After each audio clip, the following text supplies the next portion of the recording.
Tu creuses un poème comme un refuge dans la roche, comme s'il fallait déjà s'habituer aux effondrements. Confectionner un rempart, une fiction consolatrice. Tu creuses au fond de toi les vestiges d'illusion, de ce que tu aurais pu être. Faire le deuil de tes rêves est une longue litanie qui peut se convertir en feu de joie. Après tout, le poème n'est-il pas une prière apocryphe? Tu as toujours pensé il faut s'en aller, et tu restes là à reporter la fuite sous les nuages d'une enfance que tu voudrais éternelle. À oublier, tu as du mal, cette abyssale avec le quotidien, cette vie pratique qu'un groupe bienveillant a voulu ériger en sagesse spirituelle, comme pour se rassurer. Tu aimerais y croire en cette vie quotidienne comme on s'accroche au ciel, où les divinités vivent leur meilleure vie, la seule, dorée au trénaudis. Et tu creuses dans les constellations, fouilles dans le silence de tes parents, les racines de ta mélancolie fondatrice. Tu as cherché ce qui ne peut se dire qu'à travers un regard embrumé de non-dits, dans les dimanches, après-midi, après minuit et puis un jour, tu renonces à creuser, à faire du passé un repoussoir à réaction. Il est temps à présent d'affirmer, ne plus se poser en s'opposant, envoyer paître ces phrases autant idiotes que dangereuses. Je respecte tes idées, respecte les miennes. Enfin, c'est mon avis. Je n'ai pas à me justifier. Et ce n'est pas pour autant qu'il faudra renoncer à revenir au paysage de l'enfance, écouter l'adjugeoir, soufflant au creux d'une roche la source d'un nouveau conte. Il était une fois, il y a bien longtemps, l'éphémère promenade dans le soi, pendant que le fou n'y était pas. Les corps s'éternisent, les atomes s'inclinent, les âmes crient victoire. Emporte le butin de caresses dérisoires. Tu nous ne sommes, tu nous ne sommes, tu nous ne sommes que nous, et ce n'est pas assez. Tu nous ne sommes que nous, et ce n'est pas assez. Et là-bas pleuvent les bombes. Tu ne sers à rien, mais ton nez pour servir.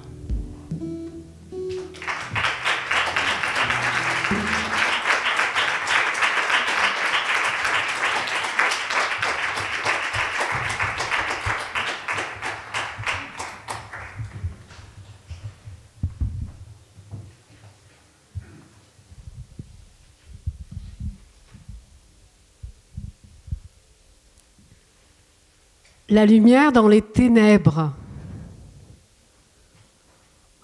Enfant, j'ai connu les ténèbres.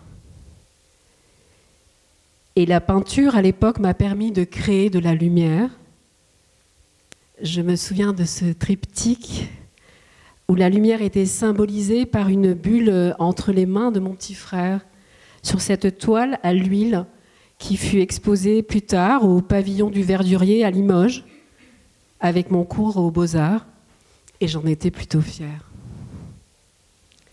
L'espoir, c'est aussi un tatouage entre mes reins, plutôt laid, mais dont la signification me rappelle qui je suis. Mon prénom de naissance est Nadia, et il vient de Nadejda, qui signifie l'espérance. Et il y a une Nadejda parmi nous d'ailleurs, je pense. Vous voyez, la lumière me suit, ou peut-être qu'elle est en moi, tout simplement. Ce soir, vous allez rencontrer des artistes sous toute forme poétique, pour qui l'espoir est plus qu'une thématique d'inspiration. Ils connaissent dans leur chair et ont connu dans leur quotidien les ténèbres, la poésie, l'écriture, où une main tendue a été pour eux cette possibilité de lumière. Et c'est bon pour nous ce soir de s'en souvenir. Cette main tendue m'a rappelé ceci.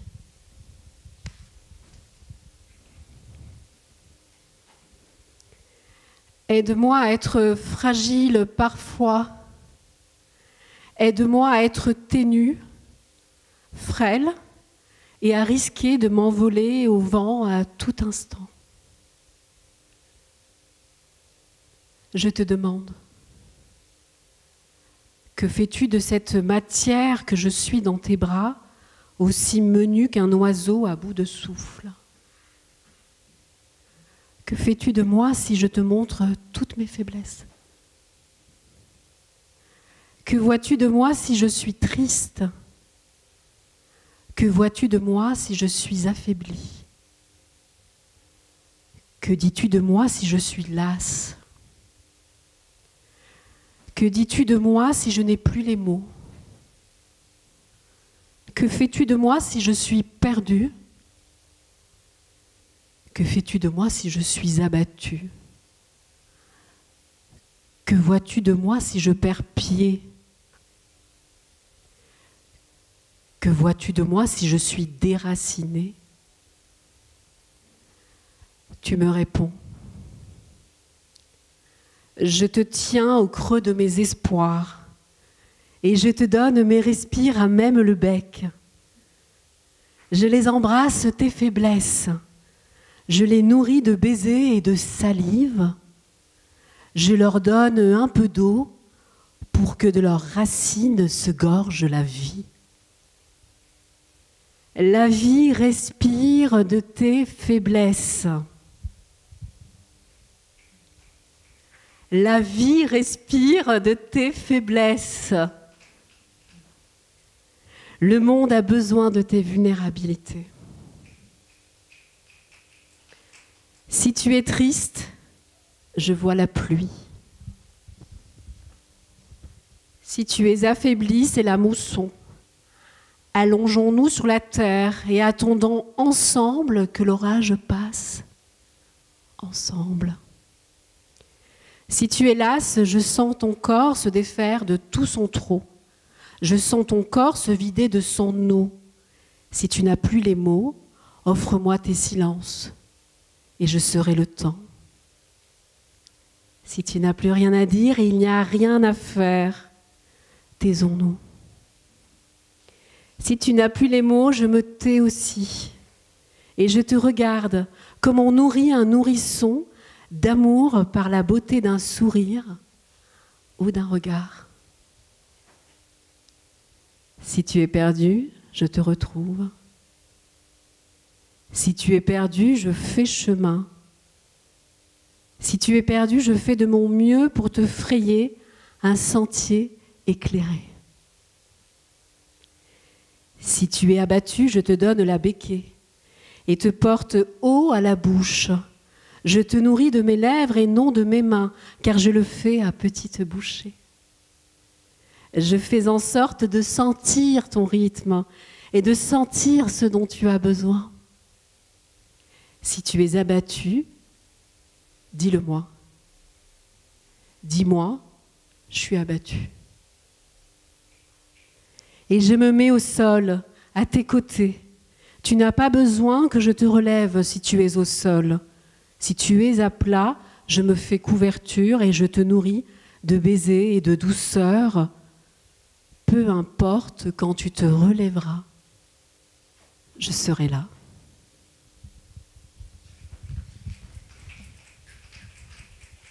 Peu importe quand tu te relèveras, je serai là.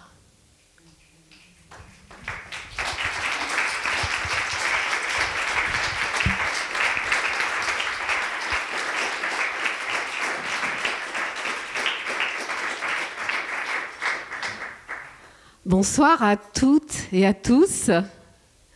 Je suis ravie de vous accueillir pour cette 3e de la chaire poétique. Il y a des visages déjà familiers, mais ça c'est vraiment formidable pour moi. La chaire poétique, pour ceux qui viennent pour la première fois, c'est une façon de ressentir et de vivre la poésie différemment ou autrement que dans les livres. Ce concept est cher à mon cœur. puisqu'il y a le principe de l'oralité. Hein, bien sûr, vous allez vivre ça ce soir. C'était aussi la thématique de la fois passée, la puissance de l'oralité. Nous allons accueillir 2 invités qui sont, pour moi, des invités de la poésie, mais la poésie qui me touche aussi profondément. C'est une poésie qui parle de lumière, de façon différente pour nos 2 invités, mais qui parle de lumière. Ce soir, vous allez avoir donc des auteurs et des autrices qui sont confirmés, mais aussi des auteurs émergents. Il y aura 2 scènes ouvertes avec des autrices, des autrices ce soir, qui lisent pour la première fois leurs textes en public. Comme les 2 premières fois, je vais vraiment vous demander de les accompagner en belle vibration. Vous avez déjà eu un très bel aperçu avec Dania, qui a ouvert le bal là-bas debout et qui a été fabuleuse a cappella. Plus confirmé, Olivier Terroigne, qui est là pour chaque chaire poétique. Et il n'y a pas de fête sans Olivier, qui, en plus d'être musicien, est un poète vraiment très touchant aussi. Nos invités de ce soir ont le goût commun de la scène, aussi de la poésie sur scène. Ils ont le goût aussi du partage en public, que ce soit par le chant, le slam ou le théâtre pour Marie, ou le jazz, l'écriture en roman, essai, manifeste et scène poétique pour Marc-Alexandre Obambé, capitaine Alexandre aussi, on peut l'appeler l'un ou l'autre, je crois. Alors, Marie est champion de slam d'Europe en 2021, Marie Dara. Elle a reçu aussi le prix de l'Espiègle en art dramatique en 2024. Yel est auteur de Meute, de Sous le noir du tarmac, de Depuis que tu n'as pas tiré, dont on va évoquer beaucoup le texte ce soir, et En lettres noires, qui est un collectif. Ces livres-là, ces recueils sont disponibles à notre librairie, qui est généreusement tenue ce soir par Clémence et Roxane, merci beaucoup, qui représentent la librairie Maelstrom. Pour Marc-Alexandre, il est bien connu de la plupart des festivals littéraires, même internationaux. Je crois d'ailleurs que tu reviens de Marrakech, là. Il a à son actif de nombreuses parutions, romans, recueils qui lui ont valu la reconnaissance prestigieuse de nombreux prix. Il y a le recueil ADN, Le chant des possibles, De terre, de mer, d'amour et de feu. Il a reçu le prix Verlaine, d'ailleurs, pour Le chant des possibles. Il a écrit également Dien Bien Phu, mais également Les Lumières d'Oujda, qui m'a beaucoup touchée. La vie poème et plus récemment Prière à l'aube, qu'on va évoquer ce soir. Je vous propose d'applaudir nos invités que nous allons accueillir sur notre scène.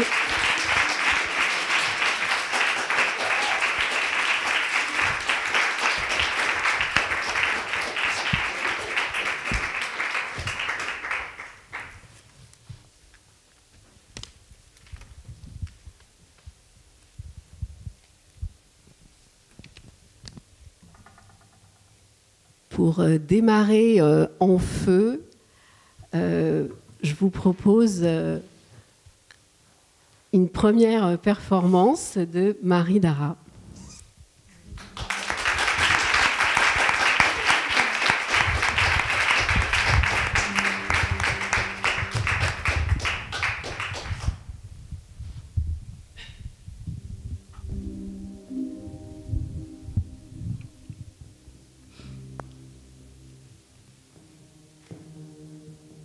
Tu m'entends? Écoute. Personne t'a vu. Prends l'argent et casse-toi. Non, non, non, non. N'approche pas des clients. Prends l'argent, pars. Il n'y a personne qui t'a vu à part moi. Et c'est ici que tout a commencé. T'as levé ton arme et m'as regardé droit dans les yeux marrons. J'ai pensé, ça y est, c'est comme ça que ça finit. Le fil de ma vie est déroulé au complet, fin de la bobine, rideau. J'avais à peine repris mon souffle que tout s'arrête. calme, acceptation. Il faut bien une porte de sortie à toute histoire. La mienne s'achève dans tes yeux noirs. Tu lèves et pointes sur mon front une main d'acier. Tiens, tu ne trembles plus, dis donc. T'as l'air décidé. Alors, tout se passe en une seconde. Et je revois le film 8 mm de ma vie comme dans un cinéma plein air au dehors de ma tête. Ma naissance à Charleroi. Une autre ville qui crie, elle aussi. Ma mère seule, moi, dans ses bras, un père parti. Un nom donné à la volée en hommage à ma grand-mère qui me sourit, puis, je suppose, le bonheur des premières heures années, les souvenirs qui s'oublient. Des bras, des mains, des lèvres maternelles, puis des doigts, des mains, des lèvres criminelles. Des barres et des chimées qui effacent une mère désolée. Et de temps en temps, le retour de l'absence d'un père, antagoniste. Des coupures, des flashbacks, du pipi dans le lit, le volant d'une voiture, du vomi, des coupures sur les bras, sur les jambes, sur le ventre, du sang et des gorgées d'alcool, anesthésie d'éthanol. Un éléphant blanc qui chantonne, une panthère rose qui s'envole. Des médecins pour la tête, des médecins pour le poids, des bancs d'école en bois, des chansons à tue-tête, des chansons qui restent là, gravées dans une âme qui s'enfuit de son corps, tort à corps, puis Bruxelles un petit peu, puis tomber amoureux, puis le deuil et la mort, sa propre mort, puis survivre encore et encore, puis la famille, la vraie, celle qu'on se choisit. Des bars, des troquets, des soirées, des amis, de l'alcool et des mains, de l'alcool et plus rien. Des bars, des troquets, des soirées, des amis, de l'alcool et des mains, de la drogue et plus rien. Des bars, des troquets, des soirées, des amis, de l'alcool, de la drogue, la voiture et des mains, l'argent, le trottoir, la voiture et le jean, des pailles, des mains, des nèvres et des narines. Tequila, rhum, vodka, cocaïne et keta. Tourbillon inutile, des coupures et des bras. Stop, fragile, arrêtez, je sais pas. Stop, facile, arrêtez encore une fois. Stop, imbécile, tu te noies, stop!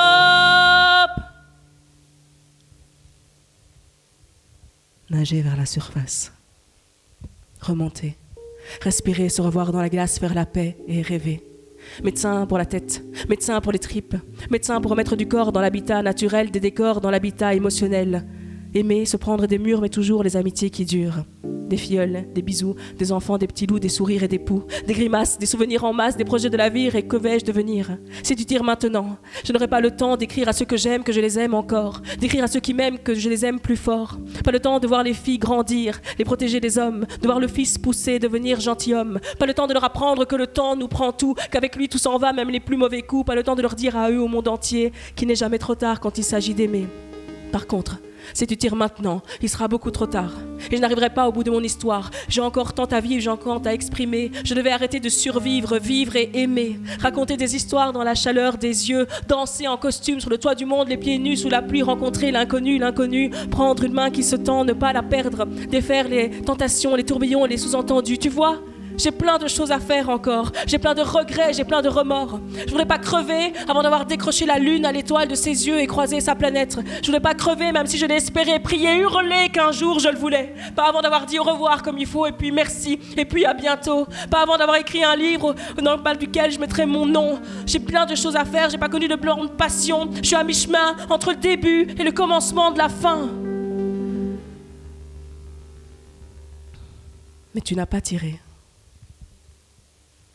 Geste brusque, battement de paupières, demi-tour, marche arrière. C'est là que tout a commencé.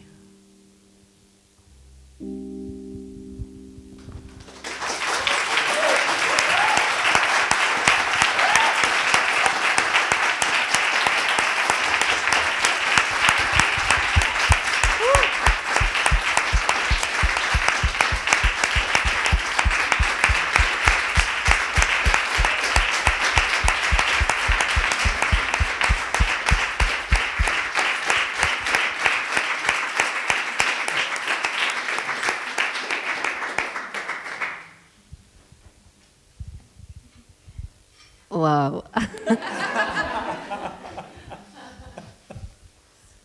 On m'a dit la fois passée que j'étais trop enthousiaste et qu'il fallait que j'arrête de faire des waouh et des machins.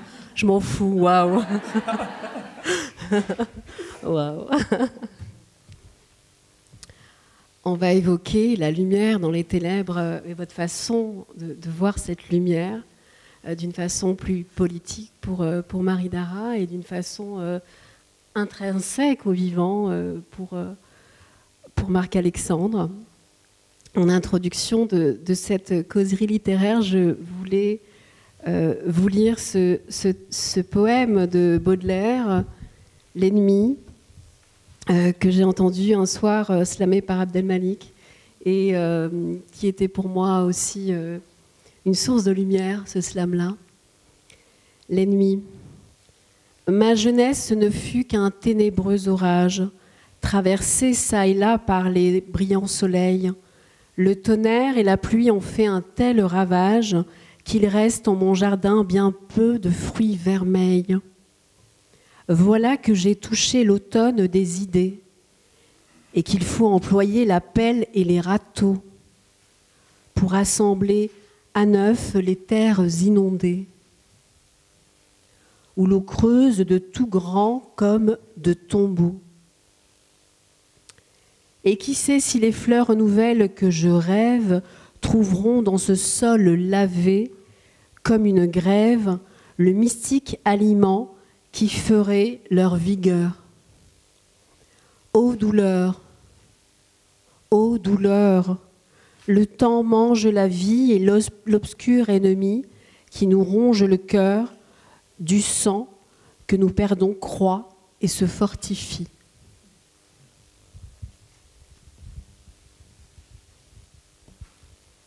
Et en effet, ce thème de la lumière est mis en valeur différemment dans vos deux recueils depuis que tu n'as pas tiré Prière à l'aube pour Marc-Alexandre. C'est une façon pour moi de se situer qui est complémentaire. Il y a celle d'énoncer, voire de dénoncer une réalité pour Marie Dara, une réalité sociétale, pour comprendre aussi comment l'intersectionnalité, qui est ton intime, Marie, est un enjeu de violence quotidienne. Et il y a celle, comme lien contigu, de penser que la lumière est intrinsèque au principe d'être vivant. Pour toi, capitaine Alexandre, qu'est-ce que c'est la lumière dans les ténèbres pour vous ?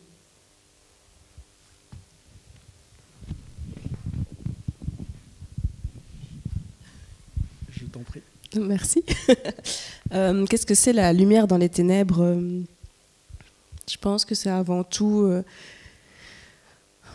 un brin d'espoir déjà. Et ensuite, je sais pas, moi j'ai l'impression que mes textes sont très très ténébreux, je sais pas si ça se dit, mais et que j'essaie toujours quand même de pas cacher en fait les ténèbres pour justement aller vers la lumière. Donc pour moi, la lumière dans les ténèbres, c'est parler des ténèbres pour les faire disparaître. Sinon, si on fait semblant que tout va bien et qu'on fait le focus que sur cette lumière, je pense qu'on oublie de combattre les ténèbres parce que ça doit se combattre tout le temps en fait. Voilà. Et du coup, pour moi, ce serait plutôt ça.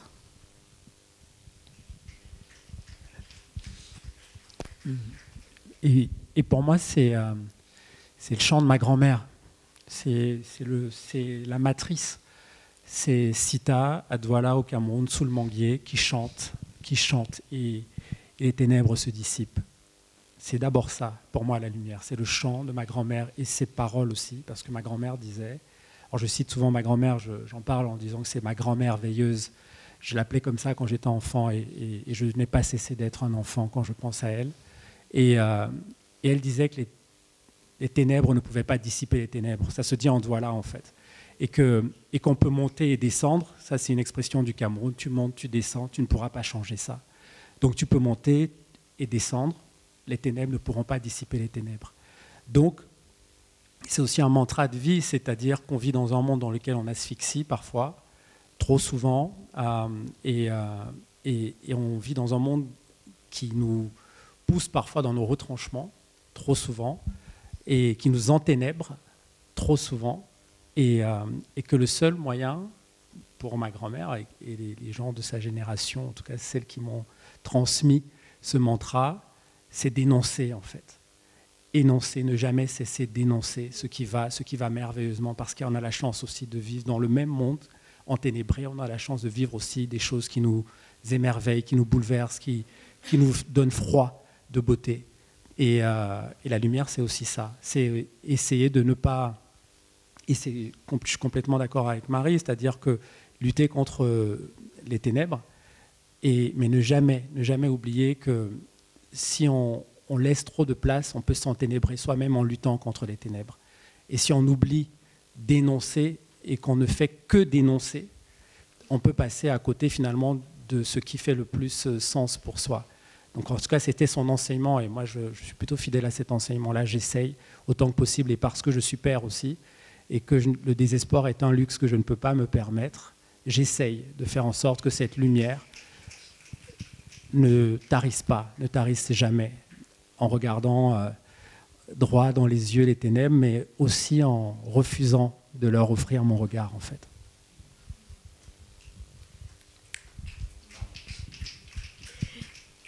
Marie, pour le contexte de Depuis que tu n'as pas tiré, qui a été déclenché par un événement justement ténébreux, est-ce que tu peux nous raconter ce contexte? Resitué? Oui. Du coup, je pense que je quitte mon boulot toxique en je ne sais pas quelle année parce que je suis nulle en temporalité, mais je quitte mon boulot toxique et je vais travailler dans un restaurant vegan, bobo, slow motion, nanana, tout ça, tout bien, les petits oiseaux, les papillons, tout ça, tout ça. Et j'arrête surtout, je vais en désintox de jour, donc j'arrête de boire, j'arrête de prendre de la drogue. Je fais vraiment un sevrage complet, sans passer par l'hôpital parce que j'ai pas le choix que de continuer à travailler parce que je suis un peu seule tout, comme on dit. Et du coup, et après, genre 3 mois dans ce restaurant qui m'accueille vraiment à bras ouverts et parce que mon boulot toxique m'avait fait croire que je savais rien faire, etc. Et du coup, en fait, non, j'avais quand même plein de compétences acquises pendant 10 ans que j'avais oubliées, en fait. Et du coup, après 3 mois, je me fais braquer à l'arme à feu pour la caisse par un jeune ou deux, parce que je pense qu'il y en a un qui est rentré pour voir s'il y avait des caméras et puis un second a suivi assez rapidement. Et du coup, là, après toutes ces années difficiles pour moi, je prends ça pour un message de la part de la vie. Moi, j'adore la vie, hein, les petits papillons, les petits oiseaux, je suis végane, tout ça, voilà. Mais là, je me dis, c'est quand même un petit peu beaucoup en 30 ans, j'aimerais bien qu'on me foute la paix. Donc du coup, je dis à ma psychiatre qui me suit pour mon sevrage, je lui dis, écoutez, moi je fais des efforts, mais je pense que sincèrement, la vie ne veut pas de moi. Voilà. Donc du coup, je me dis, je me laisse 500 jours pour me suicider, pour payer mon enterrement, que ce soit pas à ma mère de le faire, pour mettre mes affaires en ordre. Et je dis, sauf si dans ces 500 jours, il se passe quelque chose de sympathique, auquel cas, s'il y a une main tendue, je la prendrai et je ne la lâcherai pas. Et du coup, je me dis, mais par contre, moi, je veux faire la paix avec la vie parce que moi, j'adore, vraiment, sincèrement, je veux dire, l'herbe qui pousse, je peux passer des heures à regarder ça, ça. Et du coup, elle me dit, un des moyens de faire la paix, c'est d'écrire. Alors, du coup, ça tourne un peu dans ma tête. Il paraît qu'il faut plus ou moins 3 mois pour réaliser quand vous vivez un événement aussi percutant. Ça met du temps à descendre. C'est-à-dire que vous comprenez que vous l'avez vécu intellectuellement, mais pour que ça descende dans le corps, il y a vraiment un laps de 3 mois. Et donc, plus ou moins 3 mois après... J'écris en 2 nuits d'insomnie et un jour au milieu, depuis que tu n'as pas tiré, en une traite comme ça, en un jet.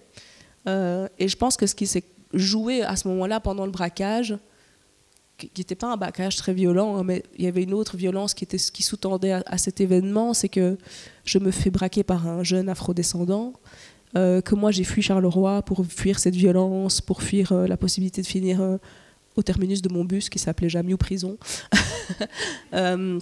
Et du coup, en fait, je pense que ce que je comprends, c'est le déterminisme social à ce moment-là. C'est de le voir, lui, en miroir de moi et de dire, mais en fait, qu'est-ce qui fait que moi, je n'arrive à m'en sortir? Moi, plus ou moins, parce que je disais, je veux quand même mourir, donc je ne suis pas sûre que j'étais hyper... mais je me dis, pourquoi nous deux, pourquoi certaines catégories de personnes se retrouvent toujours dans ces écrins de violence hyper forts, quoi qu'on fasse? Et surtout, 2 réflexions vont mener à l'écriture de ce livre. C'est le policier qui me dit « Oui, ben on essaye de les retrouver parce que maintenant que la nouvelle loi est passée, en fait, les fausses armes qui s'appellent des airsoft ressemblent comme 2 gouttes d'eau aux vraies armes des policiers. Elles sont lestées pareil, elles font le même bruit quand on les charge. Donc ils ne savent repérer que c'est une fausse arme que quand ça tire, puisque là on entend que ça tire à blanc. Mais avant ça, ils ne savent plus les repérer. D'accord. Avant, ils savaient. Elles étaient assez remarquables, enfin repérables. Et donc maintenant, en fait, ils ont autorisation depuis 2019 d'ouvrir le feu pour neutraliser, avec tout ce que ça comporte et de ce que ça veut dire quand on voit la police, comment elle prend les ordres, voilà, de temps en temps. Donc ils voulaient juste les retirer pour leur faire une petite tape sur les doigts pour leur dire que maintenant ils avaient autorisation de tirer sur eux, donc il fallait qu'ils arrêtent de faire les cons, quoi. Donc ça, c'est une première réflexion qui a tourné très très fort dans ma tête. Et la seconde, c'est un ami afrodescendant, enfin un ami, non, une connaissance d'amis, qui est afrodescendant aussi, mais qui a fait des grandes études, père diplomate, qui a fait des études de commerce, etc. Et qui me dit, mais Marie, c'est son choix. C'est son choix de potentiellement se prendre une balle dans la tête pour 800 € de caisse, pour entrer dans un gang des Maroles qui s'appelle Los Maroles. Je vous jure, c'est vrai, la police m'a dit ça. Il y a un gang dans les Maroles qui s'appelle Los Maroles et leur initiation, c'est donc de braquer les restaurants ou les antiquaires de la rue Haute et de la rue Blas. Antiquaires qui sont souvent armés parce qu'ils ont des ports d'armes et qui protègent leurs marchandises, donc qui eux aussi ont le droit par légitime défense de tirer. Et je me dis, mais en fait, de quel choix parle-t-on ? Est-ce qu'on a tous les mêmes portes de choix ouvertes ? Et si elles sont là et qu'elles sont ouvertes, est-ce qu'on les met devant nous ? Est-ce qu'on nous dit qu'elles sont accessibles, en fait ? Voilà, moi je ne suis pas sûre qu'on risque sa fille pour 800 € de caisse dans un restaurant vegan. Servi par moi en plus, j'étais improbable. Voilà, c'est ce qui va en fait déclencher. Et je pense qu'à ce moment-là, je ne connais pas le terme déterminisme social, où j'en ai entendu parler vaguement, mais intellectuellement, je me dis oui, bon, d'accord, on est conditionné par sa classe. C'est vrai que je viens de Charleroi, d'une famille précaire, mais surtout marginale. Mais je ne me dis pas que je comprends ce que ça veut dire. Après, j'ai écrit le livre sans comprendre non plus. Et puis quand j'ai lu des études sur mon livre, figurez-vous que ça parle de déterminisme social. Du coup, j'étais là, ah ouais, grave, ça le fait comme ça. Voilà, c'est la petite histoire de depuis que tu n'as pas tiré. En vrai, c'est juste moi qui parle, mais il paraît que ça parle de déterminisme social. J'ai pas fait exprès, mais voilà.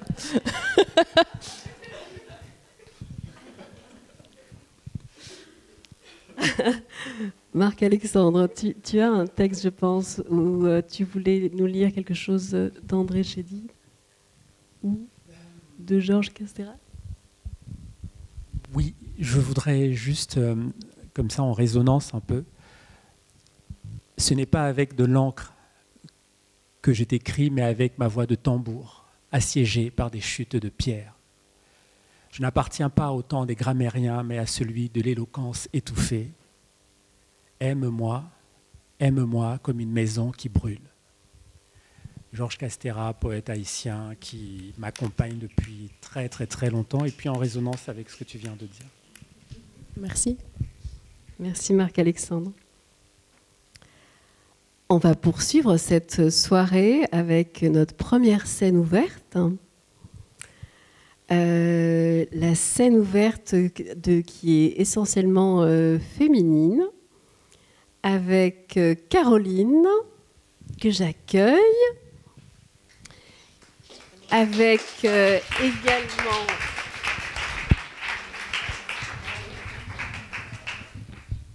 Esther,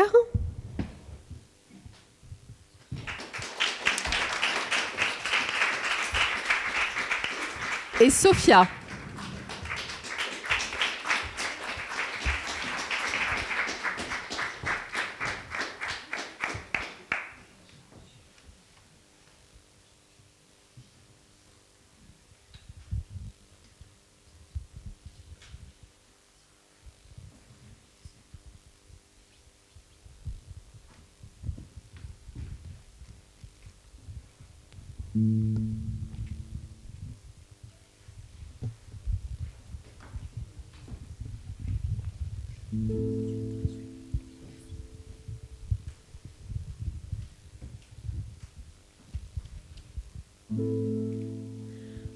Au milieu de mon basalte, tu viens me chercher. Au milieu d'une halte, tu viens me percer. Je me lève pour toi. Je suis à l'orée. Je me balance entre tes bras. Mon corps chancelle entre tes doigts. Tu m'arraches, moissonne l'obscur, couvre ma peau de longs fruits mûrs, me tire des fils du bout des os. Tu me déposes sur ta trame au chaud. Je suis la pelote, toi les chevaux. Sur tes sentiers, le magma se dessine, essor dentelé d'une robe à crinoline. Tu me pousses, tu me prépares à accoucher du meilleur. Tu me touches de l'intérieur. Tu m'allonges et me rétrécis, tu m'affines en une éclaircie. Tu es le but et tu es le puits. Beauté, tu es ma vie.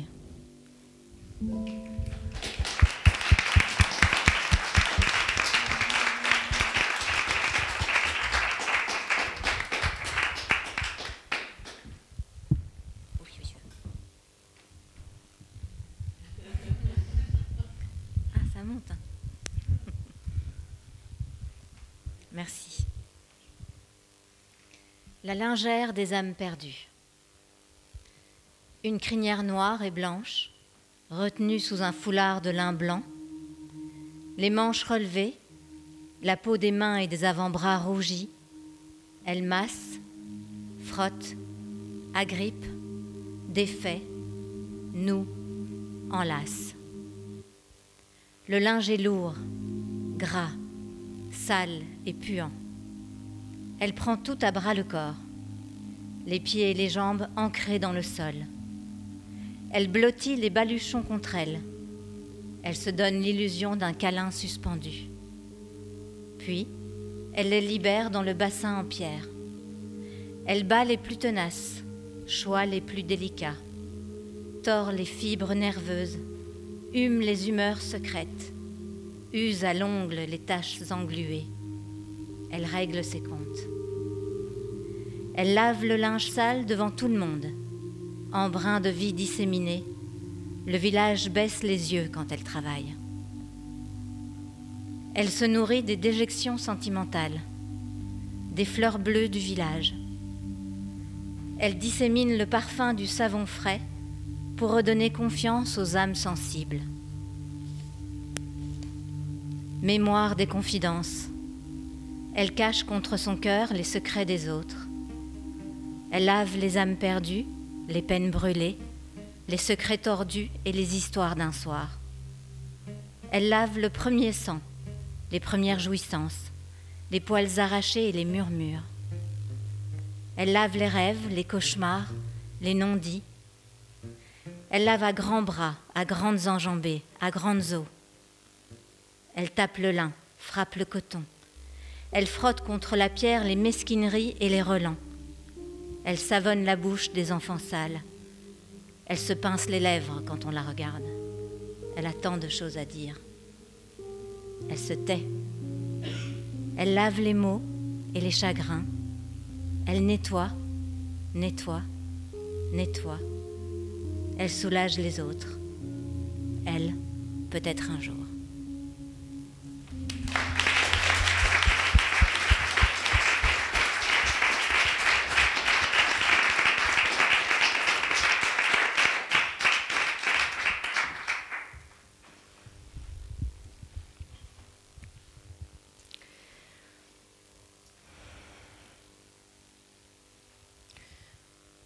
Dans le noir, ce soir-là, penchée sur mon ordinateur, j'ai su.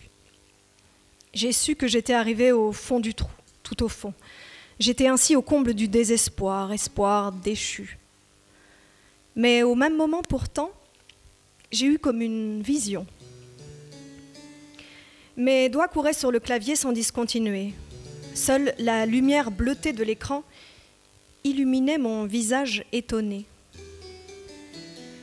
J'étais prise tout à coup d'une fièvre créative, une fièvre, une rage, une hargne de vivre. Ce soir-là, j'ai frappé d'un coup sec de toutes mes forces, j'ai crié intérieurement, j'ai pleuré, j'ai remercié qui voulait bien m'entendre. J'ai senti au fond de mes tripes que je pourrais à nouveau bomber le torse. Comment donc avais-je pu m'avilir à ce point, me perdre dans ces méandres ? En écrivant tout ce qui me passait par la tête, j'ai su. J'ai su que ce serait ça, ma voix, que l'écriture me sauverait. Comment donc n'avais-je pas perçu que rien jamais ne m'avait autant plu ? Je me sentais jusque-là proche du néant et voilà qu'enfin j'espérais.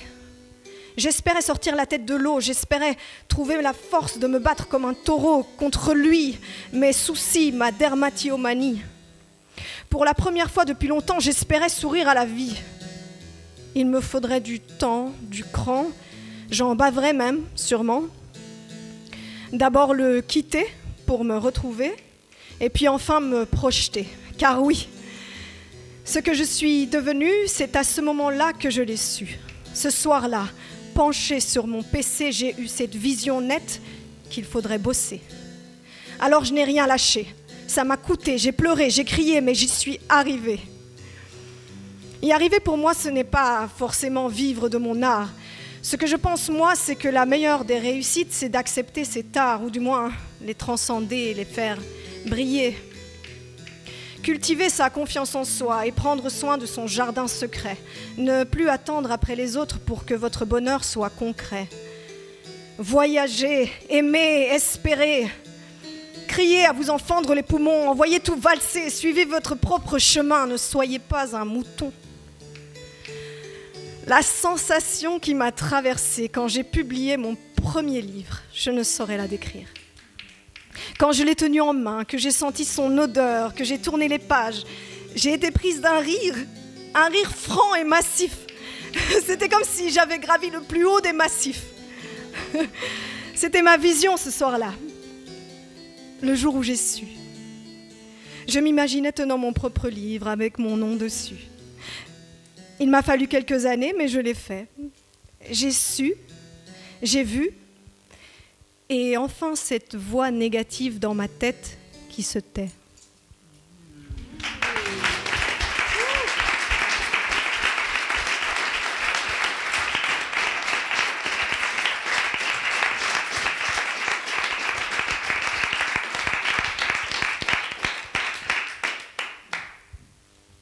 Merci, merci beaucoup.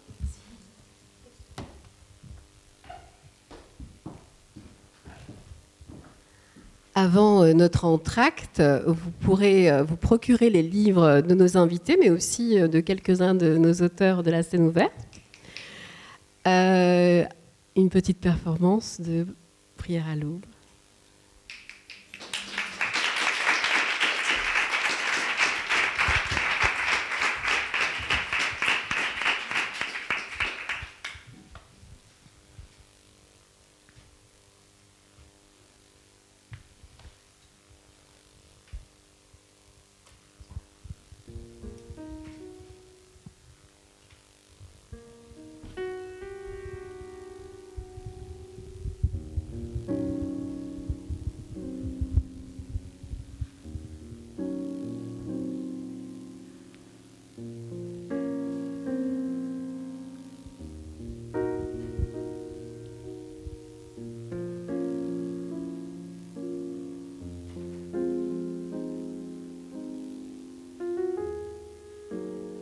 Je n'ai pas de distance avec la poésie. Entre le monde et moi, il y a toujours un poème ou un poète dont les mots me rassemblent, ressemblent à une poignée de main chaleureuse. Un poème ou un poète dont les mots m'écrivent la nuit. Je n'ai pas de distance avec la poésie. Entre le monde et moi, il y a toujours un poème ou un poète dont les mots m'offrent une vision, un visage, un visage, un visage. Je n'ai pas de distance avec la poésie. Entre le monde et moi, il y a toujours des phrases de lumière, étincelles, d'âme à âme qui semblent avoir été écrites pour moi et moi seul, comme pour me dire quelque chose de moi, quelque chose de nous, quelque chose du monde lui-même. Je n'ai pas de distance avec la poésie. La poésie, l'art poétique. Et j'appelle poésie cette musique, ces visions nocturnes, sensations qui courent dans les allées de la mémoire et concourent à donner sens à nos vies. J'appelle poésie les bleus de mon âme ou ceux de nos peuples, le souffle du vent, le son du tambour, cette douceur dans la voix d'une mère aimante, aimée, amour. J'appelle poésie le bleu dans tes yeux, toi que j'ai rencontré dans un livre.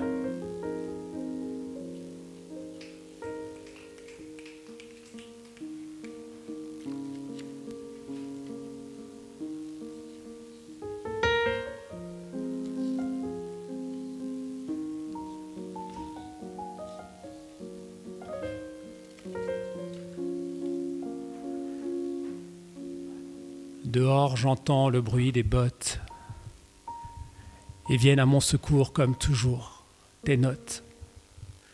On aura beau dire, on aura beau faire, assassiner chacun de nous et vite le cacher en terre, il en restera toujours quelques-uns. On aura beau bosseler nos crânes à coups de matraque d'une fête à l'autre sans discontinuer et nous ordonner d'attendre la fin des mondes, il en restera toujours quelques-uns à ne pas attendre. On aura beau piper les dés jusqu'au crépuscule, il en restera quelques-uns à l'aube pour tout recommencer. Je relis Jean-Pierre Ronet, ces mots éclatent, ces mots éclairent, et plus que jamais peut-être, on a besoin de mots.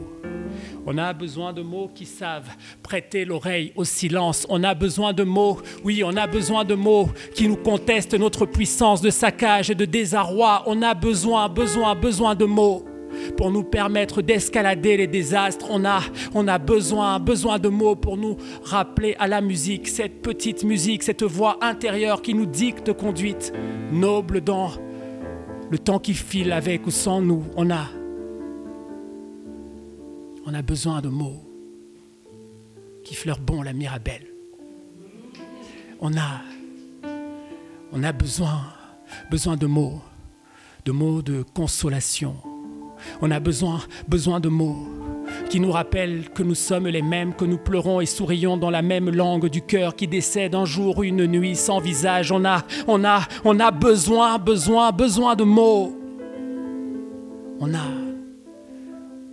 a besoin de mots pour prêter main tendre à l'avenir. On a besoin de mots. Et je me demande souvent que peut la littérature face à un innocent qu'on assassine? Que peuvent toutes les bibliothèques du monde face à un enfant qui a faim? Rien. Et pourtant, une seule phrase dans un seul livre peut bien sauver toute l'humanité. On a besoin de mots. Et venant, je me dirais à moi-même et surtout mon corps aussi bien que mon âme, gardez-vous de rester les bras croisés en l'attitude stérile du spectateur, car la vie n'est pas un spectacle, une mer de douleur n'est pas un prosénium et un homme qui crie n'est pas un ours qui danse. Ave Césaire. On a besoin de mots, besoin de nos mots qui nous rappellent qui nous sommes, debout dans la nuit, debout dans la vie, debout dans le vide, nous les gueux, nous les peu, nous les rien, nous les tout, nous.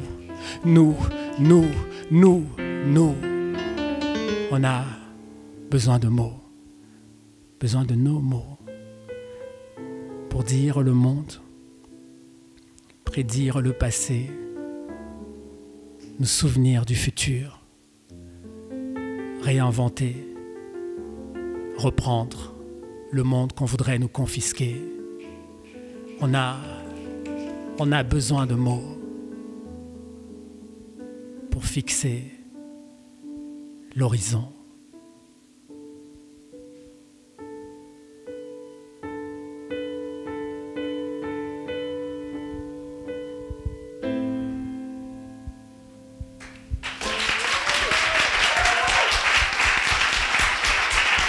Merci, merci.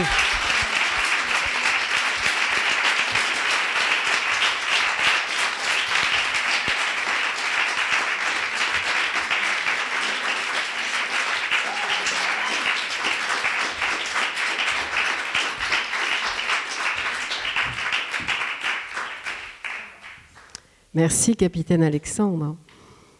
Puisqu'on a besoin de mots, c'est l'entracte. N'oubliez pas de vous procurer les livres et les recueils à la librairie, là-bas au bout. Et on vous dédicace des livres aussi avec beaucoup de joie. On se retrouve dans 20 minutes. À tout à l'heure. Avant de reprendre avec nos deux invités, je vais inviter ici justement sur la scène le collectif Les Héritières qui va nous présenter la performance de Zoé.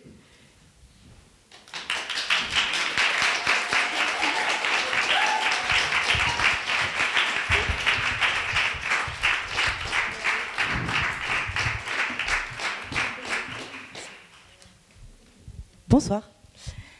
On est le collectif Les Héritières. On est 3 comédiennes. Du coup, il y a Zoé ici. Bonsoir. Adéola.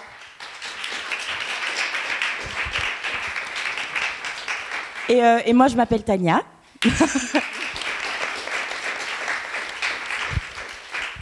Alors, on avait envie de se présenter à vous parce qu'on a un projet en cours de création qui traite de transmission intergénérationnelle et d'héritage culturel. Voilà. Qu'est-ce que je peux dire d'autre? Ah oui, tu peux parler de... Si vous voulez un peu suivre, donc on est des comédiennes et on prépare une pièce de théâtre qui sera sur le long terme, mais on aimerait faire d'autres choses un peu avant et on aimerait vous demander de nous suivre sur Instagram pour nous donner un peu de force. On s'appelle Les Héritières. Vous tapez Les Héritières sur Insta et vous allez voir nos 3 têtes. Peut-être pas dans cet ordre, mais en tout cas, je pense qu'on peut nous reconnaître. On est un beau trio de la multiculturalité. Donc voilà, n'hésitez pas à nous suivre et merci beaucoup. On vient de le créer là, s'il y a du... Oh yes, c'est pas bien. Et voilà, Zoé va vous interpréter un petit quelque chose. Il fallait que j'introduise, c'était mon job de ce soir. Du coup, on avait envie d'une petite mise en bouche, de vous offrir une petite mise en bouche ce soir. Et du coup, Zoé s'est proposée de vous parler de sa quête identitaire à elle et de ses racines serbes. Voilà, enjoy. Merci.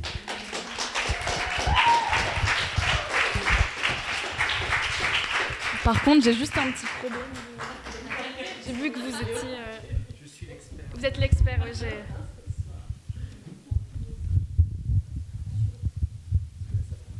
Ouais, je crois que c'est bien. Un petit peu plus haut, s'il te plaît. Merci. C'est gentil. Ouais. Je me souviens d'un pays lointain. Je me souviens d'un pays qui ne m'appartient presque plus.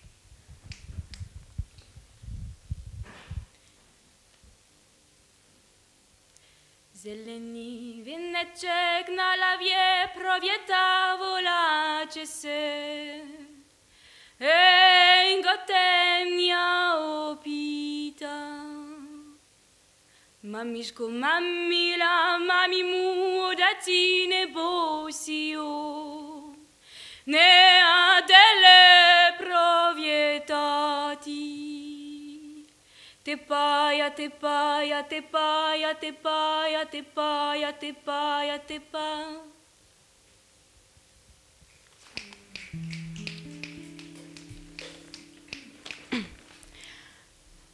Maman, Maashka.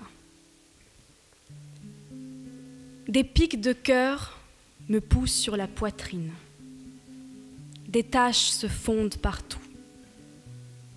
Je dégouline de frayeur et ça me pousse au-delà de la terreur. Impossible de contrôler toutes ces roses insensibles. Je me suis plongée dans cette boue, une boue qui dissimule toutes ses absences. L'enfant de l'absentéisme, je croule sous l'insouciance de tes silences. Silence ancré dans la peau, ça me dérobe le cœur. Comme incontrôlable, tout ça est devenu trop banal. La douleur coincée entre les dents, l'immensité du cri m'ébranle les lèvres. Et tant de temps perdu, de questions sans jamais de réponse, du rejet comme un corps qu'on lance au milieu de l'océan. Cette béance du cœur, larme à l'œil, c'est la main du cœur, ma sœur, qui a protégé mon âme insouciante. Noyée, nuit froide, ça me fait mal. Mais je fais semblant que tout ça n'est pas tremblant, car j'ai gravité les méandres des cendres d'Adam. Ma peau s'enlève petit à petit et je perds le fil de ma propre vie. On dit de laisser partir, mais comment faire quand on t'a dit de ne jamais fuir? S'accrocher à ce qui nous semble irremplaçable. J'oublie l'ancienne vie, jeune, vieille, avant l'aube. On parle de violence systémique, d'un putride patriarcat. Jeune, vieille, avant l'aube, ton petit cœur bat, bat, bat, bat, bat, bataille les montagnes de neige, c'est l'effet boule de neige. Maman, Maashka. Tout ça saigne. Et cette nuit silencieuse où blessure reste là, allongée sur le lit, c'est bientôt l'heure de la boîte noire. J'éteins la lumière intérieure, mauvaise pensée bientôt loin de moi. J'ai jeté cette bouteille à la mer comme la promesse des mères. Maashka, je suis devenue trop petite. Tout ça est bientôt loin de moi. Je ne veux plus respirer cette odeur de désastre infini. Et petite fille, porte ta robe de satin. Et crois-moi, le rivage est si loin. Enlace-toi comme une sollicitude digne de toi. Tes anges te protègent. Mes sœurs, c'est fini. Tout ça n'est qu'un souvenir. Souvenir.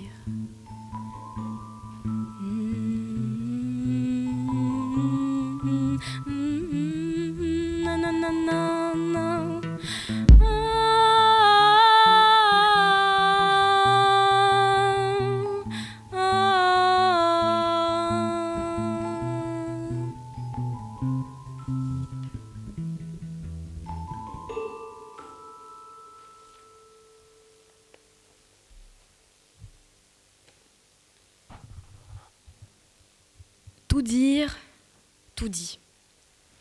J'écris des mots de ma vie dans un carnet. Le temps qui passe, à contre-temps, je vacille dans cette incapacité d'être. Ça brûle, ça ne veut que sortir. J'écris pour dire ce que je n'ose dire. Les larmes chaudes coulent. J'écris, je slame pour toutes celles d'avant moi.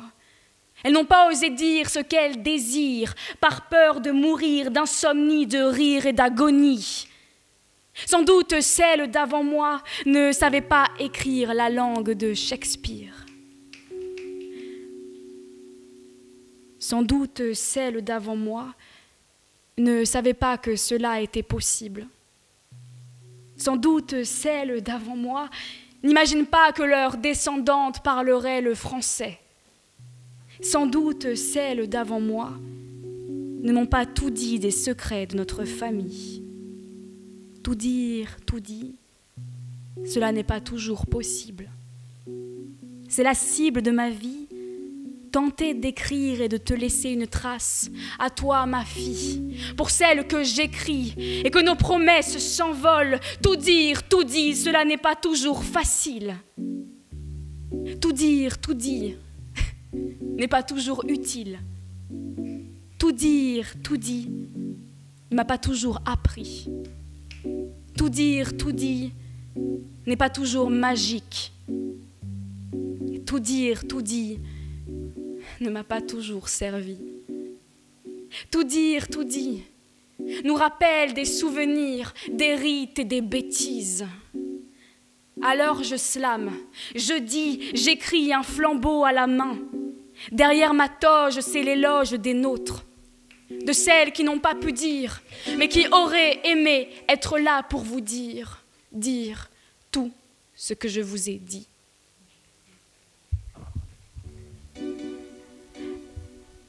Je crois que j'ai tout dit.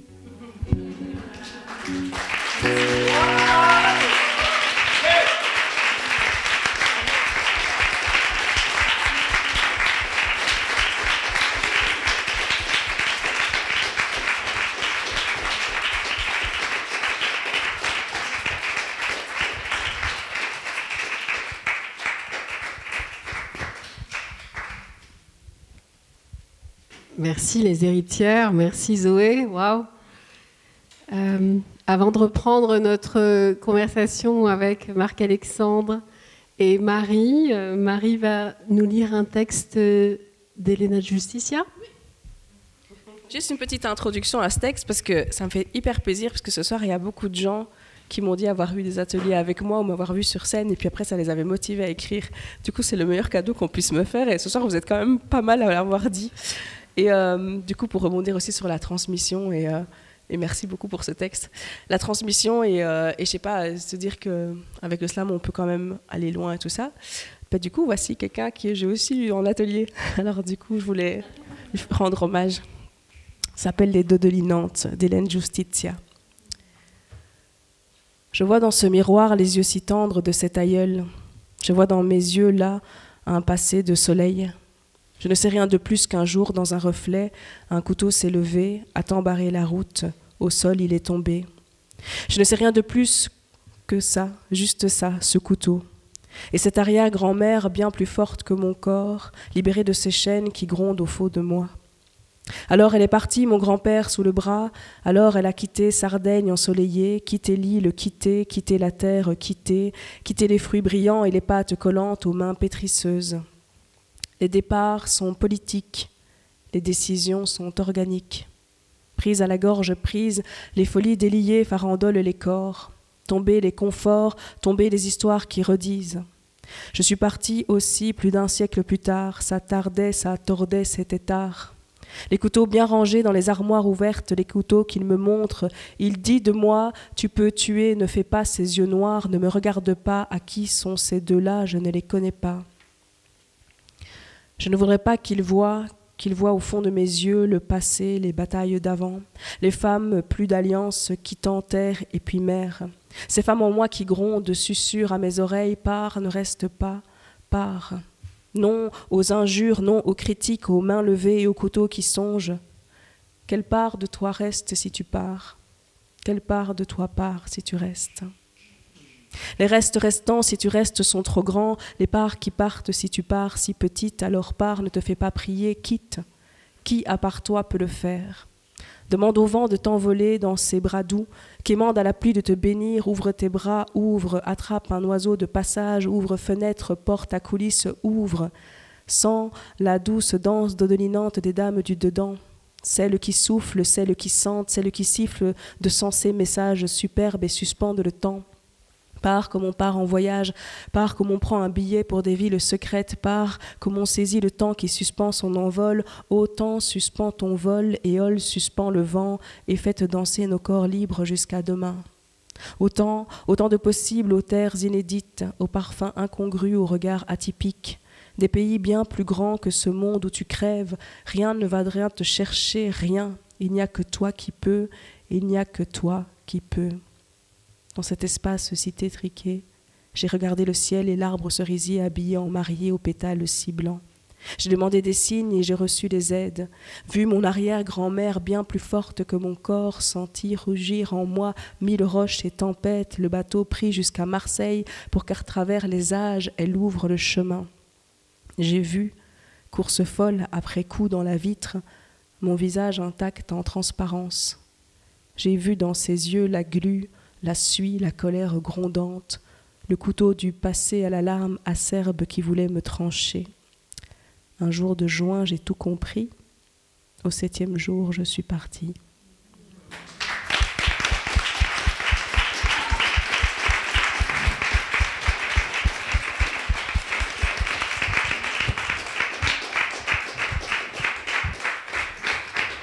Merci Marie.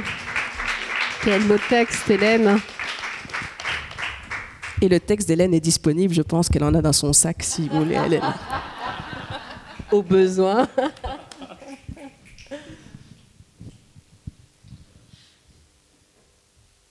Oui, on voyage. Et le voyage ça permet de nourrir toutes les identités plurielles. On l'a entendu là tout de suite dans le texte d'Hélène. Il y avait aussi cette idée de transmission avec Zoé et les héritières. Je voulais vous lire aussi un texte d'Édouard Glissant. J'ai renoué avec cet auteur lors d'un atelier au Théâtre de la Parole la semaine passée, avec Étienne Minungou, qui a dû nous laisser, mais qui était là ce soir aussi. J'ai rencontré notamment des belles personnes qui sont là aussi ce soir. J'ai tant de noms en moi et tant de pays signifiés par le mien. Les noms errent en nous, peut-être aussi en gardons-nous une foule en réserve. Un pour la plaine, un pour l'archipel, un pour la trace ou un pour le désert. La ronde des noms s'accorde au défilé des paysages. On les dévale ou on suit lentement le cours. Ils accumulent des terres et des mers autour, dont nous ne savons jamais si nous allons nous y enfouir pour reposer, ou si d'un coup, nous ne les raccorderons pas, errants et ouverts, à tant de sable et tant de fleuves au loin.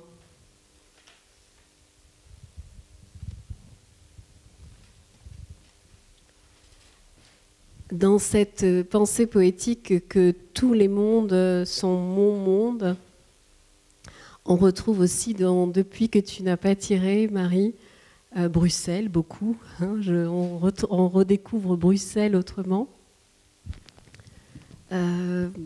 Comment tu as redécouvert cette ville en écrivant ce texte? Alors moi, Bruxelles, c'est pas ma ville d'origine. Je viens de Charleroi à la base. Et c'est vrai que du coup, je pense que quand on n'est pas né à Bruxelles, je dois peut-être éternuer parce que je suis un peu malade pour ça. Quand on n'est pas né à Bruxelles, pardon, je dis tout dans le micro, on peut s'enregistrer. Comme ça, vous savez tout, je suis malade et donc parfois je dois éternuer, mais là, ça va. Quand on n'est pas né à Bruxelles, peut-être qu'on la regarde avec un autre regard. Je suppose, comme peut-être des personnes qui ne sont pas nées à Charleroi vont regarder avec Charleroi d'un regard plus tendre et doux. Et donc, du coup, c'est une ville où je suis venue pour mes études et où je suis restée. Mais après, depuis le Nabatéré s'inscrit aussi après le Covid, où il y avait énormément de temps, du coup, où on ne pouvait pas sortir. Mais même moi, je sortais quand même marcher, en fait, dans les rues. Parce que sinon, enfermé, ça ne me réussit pas pour ma santé mentale. Et donc, du coup, je l'ai beaucoup aussi redécouvert là. Et après, voilà, ville où j'ai fait mes études, donc avec tout ce que ça comprend de guindailles et et de ruelles sombres. Mais je pense qu'on a toujours plus de tendresse pour la ville où on n'est peut-être pas né et qui nous a adoptés. Voilà. Il y a d'autres villes miroirs aussi dedans. Hein. Je parle un peu de New York. Il y a aussi beaucoup de références au Canada parce que j'adore énormément Montréal et tout ça. Donc voilà. Il y a quelques villes en transparence, en filigrane. Mais c'est une manière... Il y a des Bruxellois qui m'ont dit qu'ils reconnaissaient leur ville sous un autre regard et ça a du coup un beau compliment aussi, c'est chouette. Aussi, Capitaine Alexandre, il y a beaucoup de villes dans tes écrits, Oujda, Douala, mais il y a Haïti aussi, bien sûr. En quoi tous ces voyages nourrissent ton écriture et ta poésie?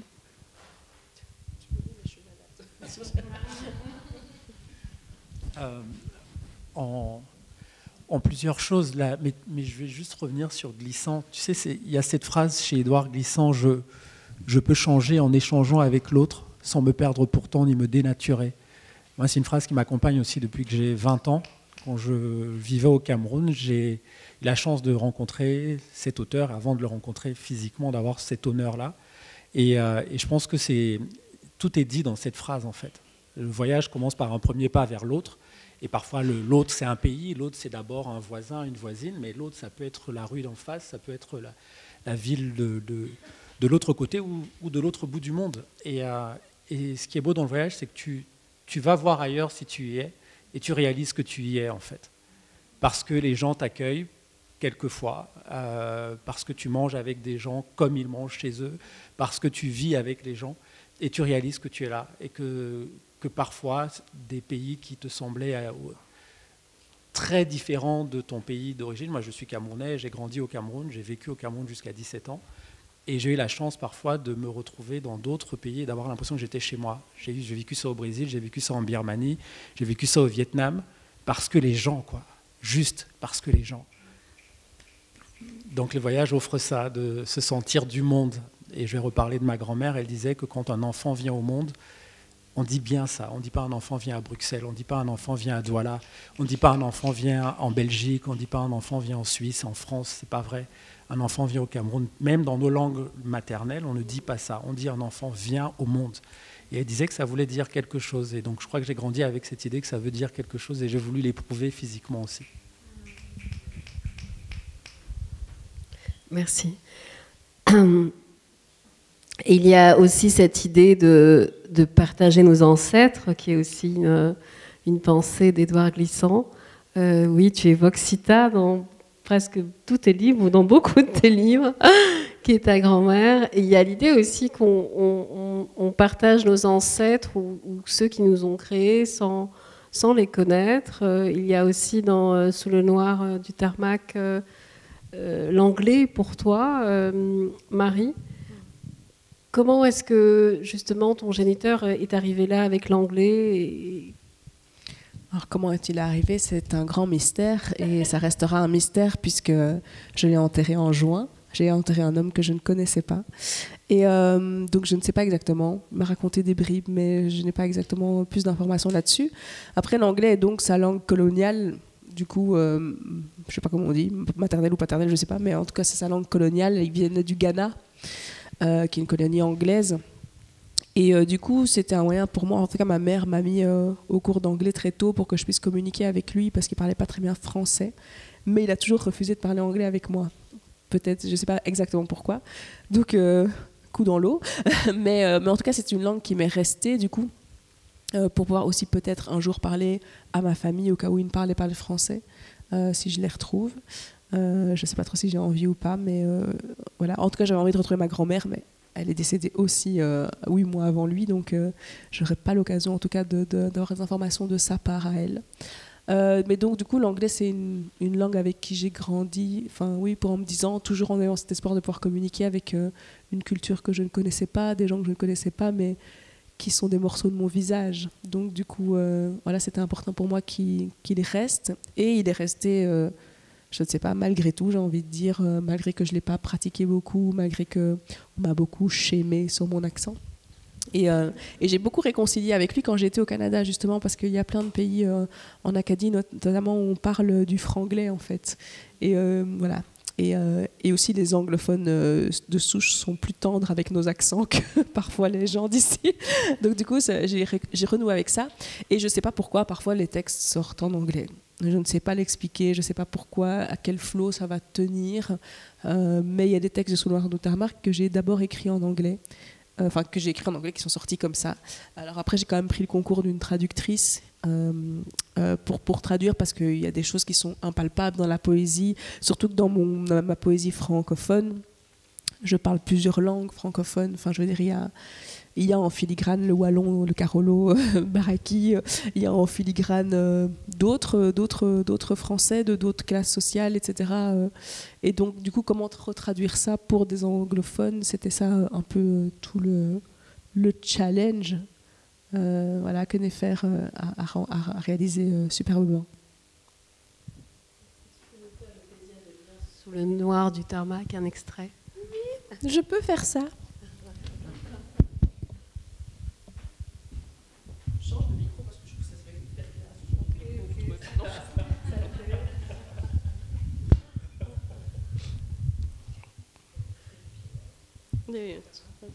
Ceux qui m'ont eu en atelier savent que la maîtrise du pied, on le voit en atelier aussi. Attends, sinon je vais avoir chaud, après je vais avoir froid.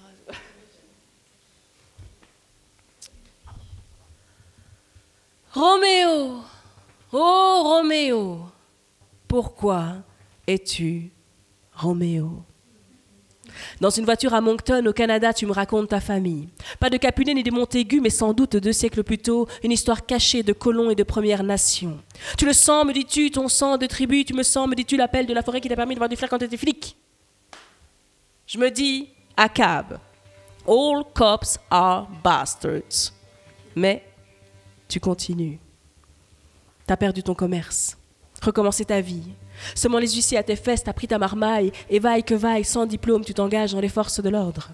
Tu escortes Johnny Cash et June Carter. Tu protèges des vedettes qui apprécient ta discrétion, ta tendresse, ta modestie. Mais leurs mots te restent collés au fond du cœur. Roméo, oh Roméo, tu dois vivre ta vie. Tu comprends, petit? C'était pas facile. J'ai 4 kids et une fille de quand j'avais 19 ans. Puis pour parler franc, bah voilà, je suis gay. Pas facile à avouer, c'était un secret. On me disait tire dessus, shoot them. Dans la police, fallait être discret. Je tirais, mais toujours à côté. Always next to them. Ma blonde s'est retrouvée un gars. Depuis, on est amis.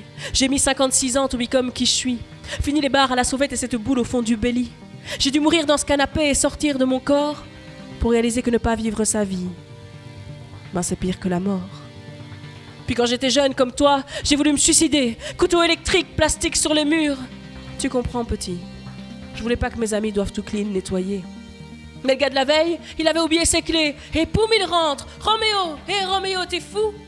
Qu'est-ce que tu fais? J'ai quitté la police. Quand ils m'ont demandé de gérer des équipes plus nombreuses avec moins de budget. Fucking politicians, all bastards, I say. Puis je me suis fait tabasser. Je sais toujours pas bien pourquoi. Flic ou gay? Pourtant, je te jure que j'étais discret. Maintenant, je conduis des artistes comme toi pour arrondir les fins de mois. Je vais avoir 76 ans et je suis bien content d'être là. Je lui demande s'il a un amoureux peut-être maintenant. Oh non. Je suis déjà bien content de l'avoir dit à ma mère avant qu'elle parte. Et lui avoir dit de pas s'en vouloir pour mon père qui nous battait tous les soirs. Et puis maintenant, je me trouve trop vieux. J'intéresserai plus personne. Je suis plus dans le game, mais encore un peu ashamed of what que je suis. Ça doit être plus easy d'être qui on est now. More freedom, liberty. Dis-moi, petit, dans ton cœur, t'as-tu someone? Roméo. Oh, Roméo. Les flics ne tirent plus sur les gays. Plus de jours, en tout cas. Ils tirent encore sur les bronzés, je t'apprends rien, c'est pire in America. Mais les mitraillettes des regards, ça n'a pas changé. Le poids des sourires en coin, des sourcils étonnés, des bruits de bouche salaces, des « vous êtes belles toutes mélangées » nous rappellent sans cesse qu'on est des étendards de la diversité. Roméo, oh Roméo, c'est moins terrible qu'une balle, c'est moins sanglant qu'un coup de pied dans la face, mais ça crevasse et ça menace et ça complique les relations quand t'aimerais juste tenir la main de celle que t'aimes, sans que ce soit une action politique. Je suis sorry, petite. Pardon-moi, kiddo. Eh, c'est pas grave, Roméo. Oh, Roméo. Maybe all cops are not bastards, finally.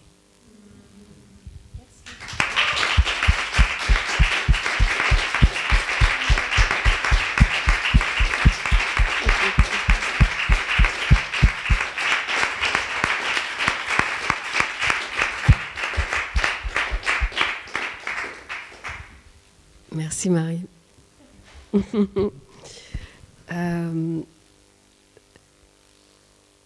Prière à l'aube, j'avais vu ça et lu que ça avait été écrit dans une urgence.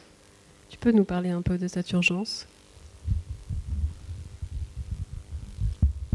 Le texte a surgi en moi en 8 mai, jour de commémoration, et il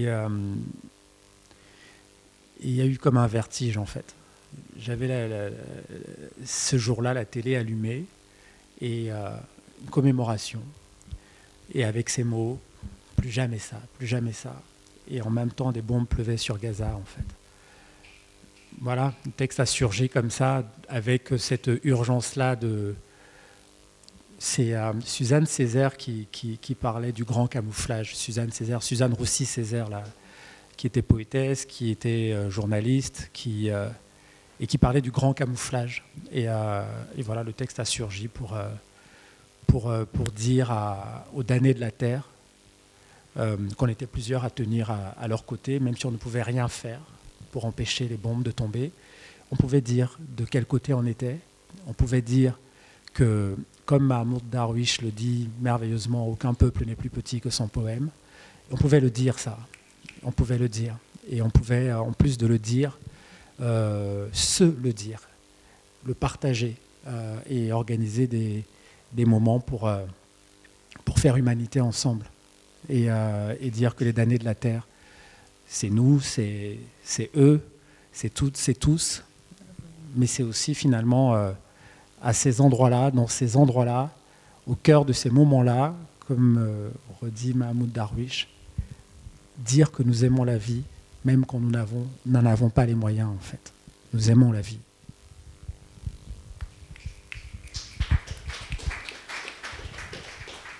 Tu veux bien à nouveau nous partager un extrait de Prière à l'eau ?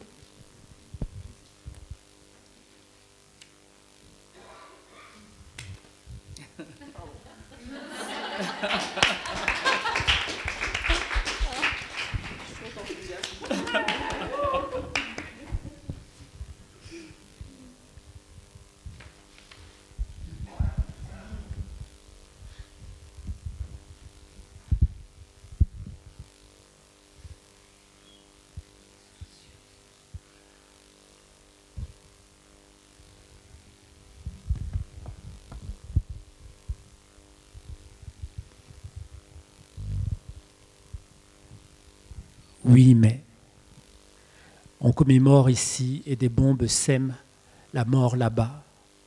Des hommes, des femmes et des enfants tombent. Et les plus jamais ça, et les cessez-le-feu qui pleuvent, rien n'y peuvent. Things fall apart.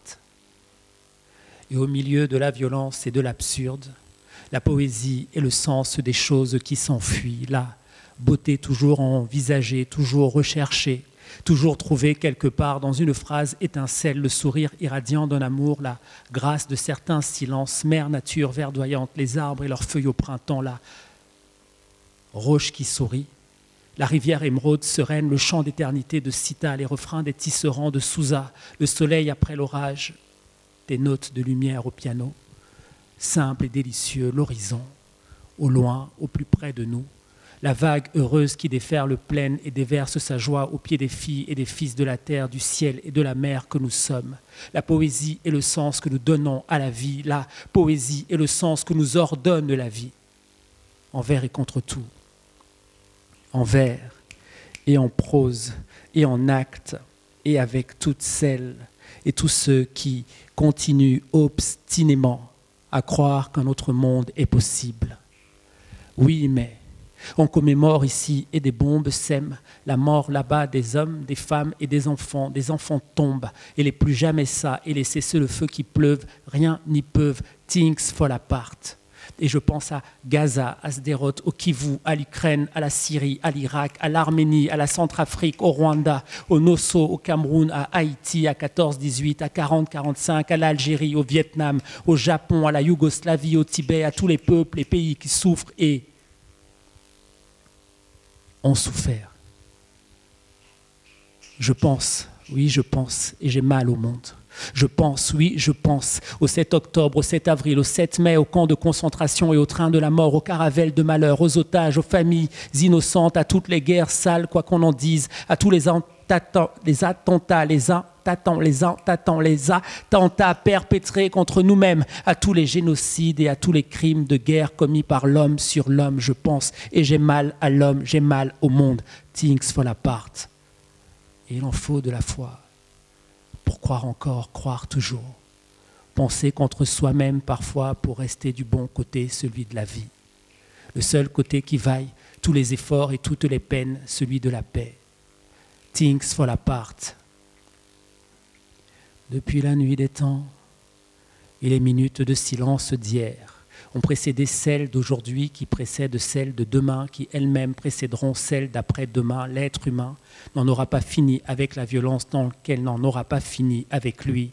Il y aura toujours une raison, un bout de terre, un bout de pétrole, un sous-sol trop riche, le désir pour certains de posséder ce qui ne leur appartient pas, la volonté de remplacer ce qui est, et donc en conséquence pour d'autres, la nécessité de se lever et de se battre pour protéger leur intégrité, préserver leur dignité. Il y a et il y aura toujours une raison, une raison juste ou injuste, et dans le même temps toujours quelque chose à sauver.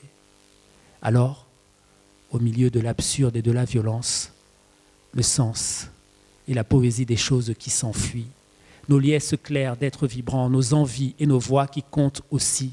Dans tout ce vacarme, nos armes miraculeuses et nos drapeaux blancs, nos marches solidaires, nos sit-ins, nos get-up, stand-up, nos one love, nos bouquets de mots contre la mort, les colombes qui déploient leurs ailes pour la vie et volent sous la mitraille vers le jour et l'espérance du jour infini qui tarde à advenir.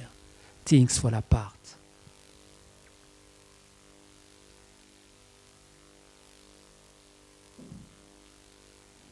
Et je relis Darwish, Amichai, Franck Etienne, et la poésie qui m'accueillit ce matin à la librairie des gens qui lisent, la poésie qui a pris soin de mon âme, comme le soir rose, traversant les frontières et les lignes de démarcation, toutes les frontières et toutes les lignes. Things fall apart. Ma douleur est déjà grand-mère, elle a enfanté une douleur plus grande que la sienne. Nous aussi, nous aimons la vie quand nous en avons les moyens. Leurs mots sont lianes et moi, leur voix résonne en moi. Amichai, Darwish, Franck Etienne parlent ensemble d'une seule foi, en la poésie et peut-être aussi en l'humanité, rabaissée, humiliée, piétinée, tabassée, gazée, fusillée, bombardée, coupée, mais toujours là, quelquefois où on ne l'attend pas, où on l'attend le moins, où on ne l'attend plus. Debout, digne, à se rappeler à nous et à nos consciences par une parole. Parole poétique qui nous nomme et nous sommes de ne jamais renoncer à énoncer. Oui, mais on commémore ici et des bombes sèment la mort là-bas. Des hommes, des femmes et des enfants tombent et les plus jamais ça, et les cessez-le-feu qui pleuvent, rien n'y peuvent. Et au milieu de partout et de nulle part, j'écris et je chante pour ne pas crier. J'adresse prière à l'aube.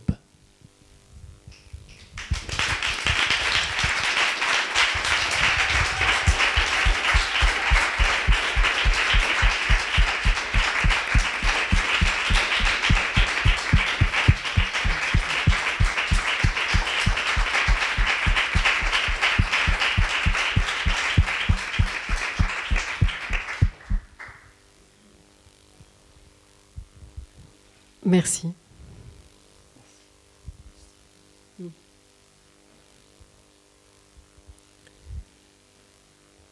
Je sais plus. Ça tabasse ce soir. C'est le cœur qui prend, c'est chouette.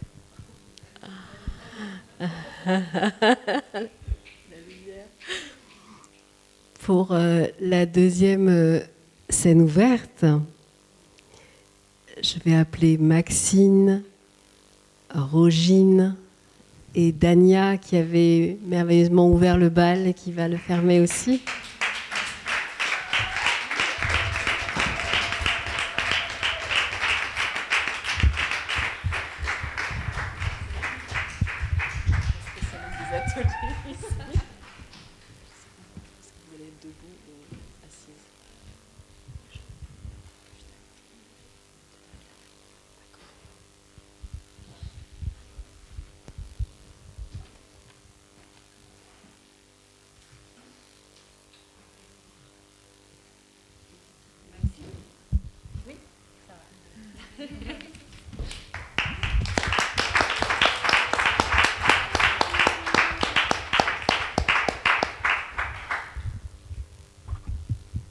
On a une formation et tout.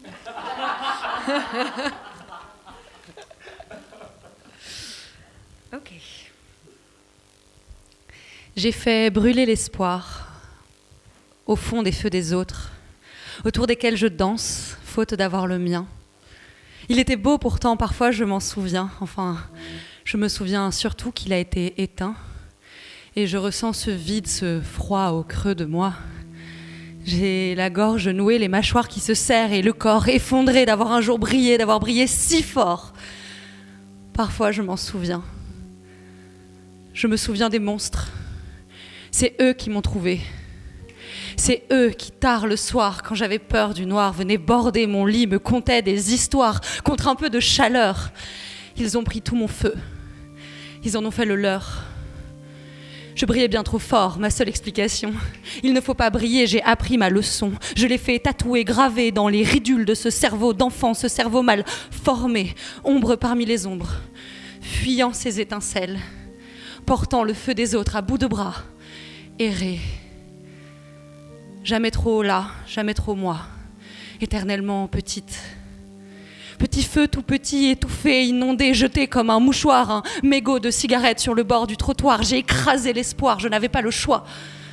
À me faire miroiter une vie lumineuse, à me faire espérer à ce droit d'être heureuse. La vie ne me doit rien. La vie est juste là. Elle n'est pas belle, pas grande, pas juste. La vie est juste là. J'ai méprisé l'espoir vide d'un cœur perdu, perdu d'avoir aimé, perdu d'avoir trop cru. Non pas au grand amour, simplement à la vie. C'est elle la première à m'avoir tant déçue. Mais je suis fatiguée de trembloter de froid, de rester dans une grotte trop petite pour moi. Je me rêve un grand feu, un bûcher qui réchauffe. Croire est si dangereux. Le contrat est affreux.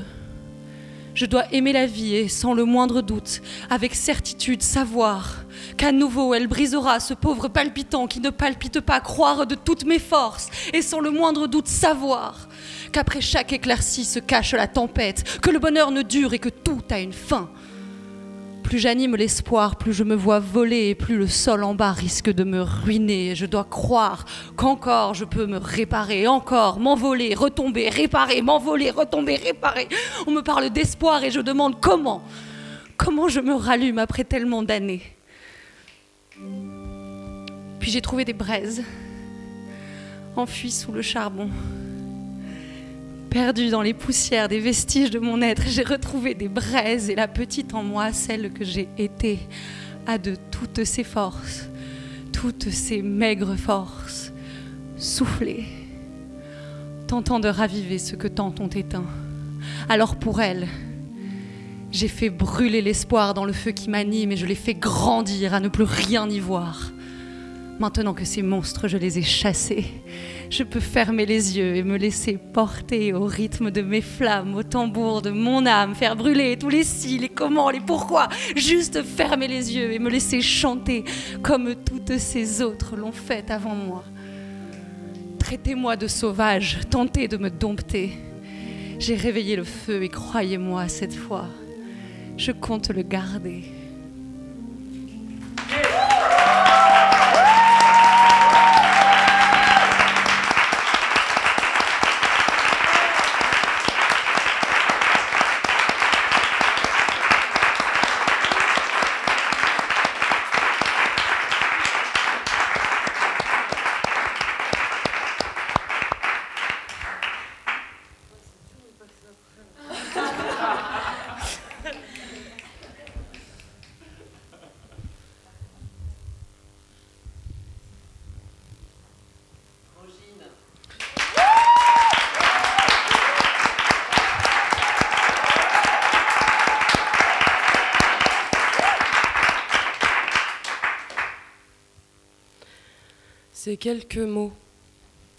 C'est quelques mots pour partager une toute petite part de ma vie, une petite part de ma vue.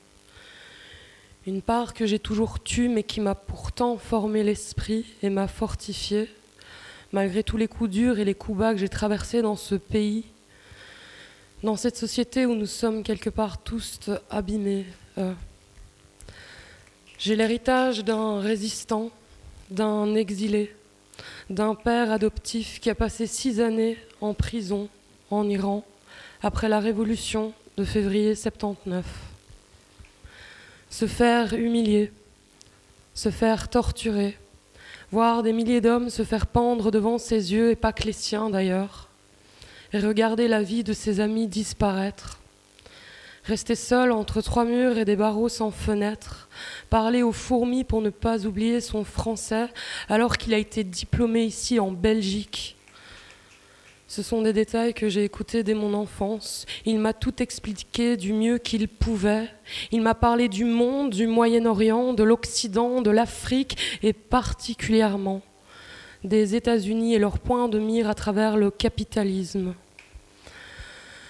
Aujourd'hui, il faut bien admettre que l'heure est grave, mais il est toujours temps. Il est toujours temps pour faire reculer ensemble la pénombre. Et lorsque je dis ensemble, je ne vise pas que nos entourages proches, nos petites zones de confort. Je vise plutôt les personnes inconnues qui en tout temps nous entourent et qui ne font pas partie de nos vies. Aux inconnus, il est et sera toujours temps de sourire, de communiquer, de s'écouter pour se comprendre et de s'entraider, si ce n'est même que par de petits gestes. Chaque action, bonne ou mauvaise, reste un exemple aux yeux de qui nous regarde, que l'on soit dans les rues, dans les bars, dans les transports en commun, les restaurants, les trains, les soirées slam, les manifestations, qu'importe où l'on se trouve. Je crois sincèrement qu'il y a une nécessité à se parler réellement, apprendre à se connaître un minimum avant que l'on se considère comme des étrangers et étrangères alors que l'on est tous humains et humaines.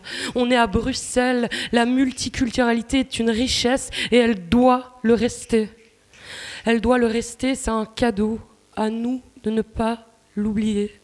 Ne pas oublier que la multiculturalité est un cadeau. Ne pas oublier que des uns, des unes et des autres, on a toujours à apprendre.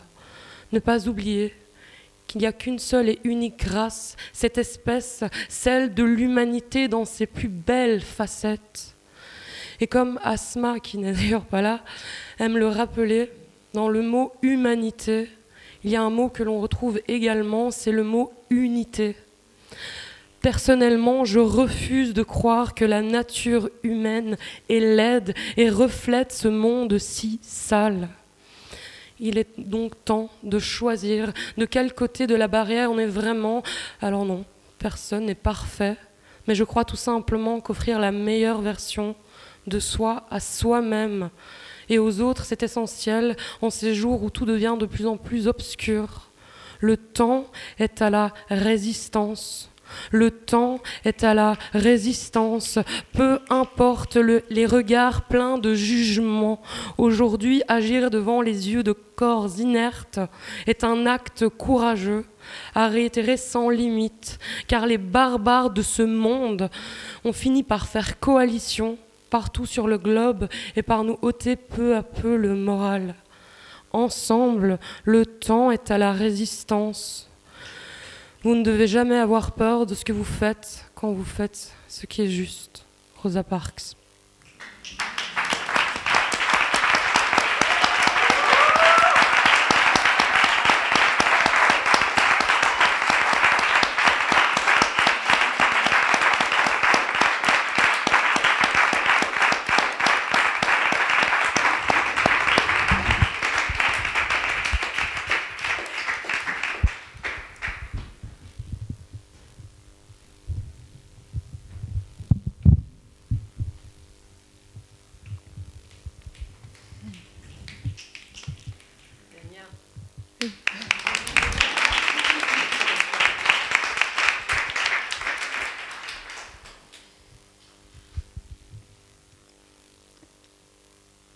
Je voulais écrire un texte sur l'espoir. Je voulais écrire un texte sur l'espoir, sur cette flamme qui nous anime au fond de nos cœurs, de nos tripes, de nos peurs. Cette énergie, parfois braise, parfois brasier, qui nous apaise et nous enflamme. Et je voulais d'abord te dire de jamais la perdre, de surtout, toujours en prendre soin. C'est difficile parfois. La petite flamme, faut la traquer, ouvrir grand les yeux, scruter. Mais te laisse pas berner, toujours elle y est. Jusqu'au dernier souffle du dernier jour, n'arrête pas de la chercher. Dans un soleil d'après-midi, dans le sourire d'un passant, dans un petit pas de chance, dans un fou rire d'enfant, puis dans un câlin, tu vois, un vrai câlin. Et puis je voulais aussi te dire de la partager. Tu vois, quand on est en stock là, quand ton feu déborde, prends donc cette torche et cours, fusille le feu à leurs cendres frémissantes, rallume la lumière dans leur tête, ranime tout ce que tu peux sans te perdre dans le jeu. Et puis du coup, il fallait aussi que je te dise de savoir la recevoir, de pouvoir l'accepter. Quand ton âtre se meurt, quand ta flamme est naze, quand il te reste qu'une petite braise toute fatiguée, pas de sens à tout ça, tu voudrais juste crever, bah c'est ton droit, surtout dans notre société complètement détraquée. Alors sois braise. Sois braise le temps qu'il te faut. Mais si c'est possible, n'oublie pas d'être open aux étincelles, aux tout petits signes qui viendront peut-être te chuchoter à l'oreille que la vie peut encore être belle.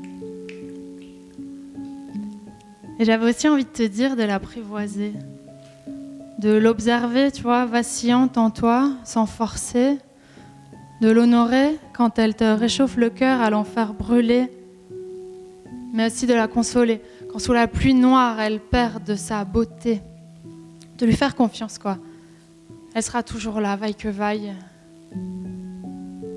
Et puis enfin, peut-être surtout, je voulais te dire de la rire, de l'éclater de joie, de ne pas la prendre trop au sérieux, de voir les farces qu'elle te fait quand elle joue à cache-cache, de rire aux larmes quand des fois elle t'en fait verser un lac.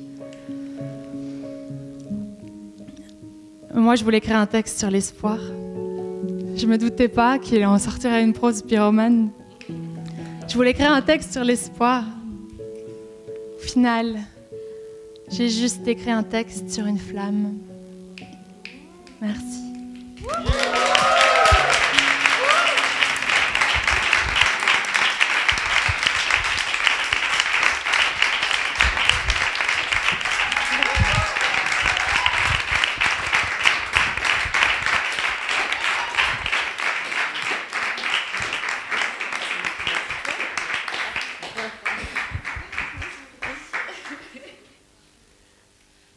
Waouh.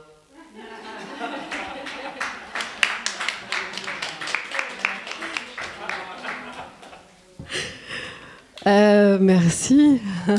Que des cadeaux, tout ça là. Plein de cadeaux, plein de lumière, plein d'espoir. Pour clôturer cette soirée, on va lire avec Marc-Alexandre un échange de René Chat, extrait de Prose Combat, la revue littéraire digitale, c'est ça? Oui.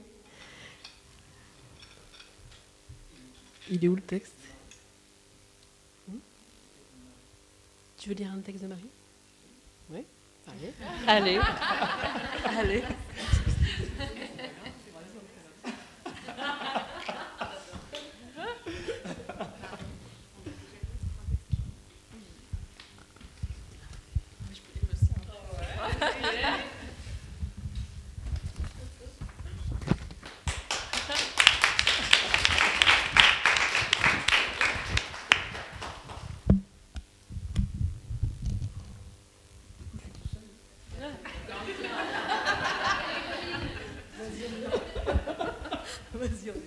Merci.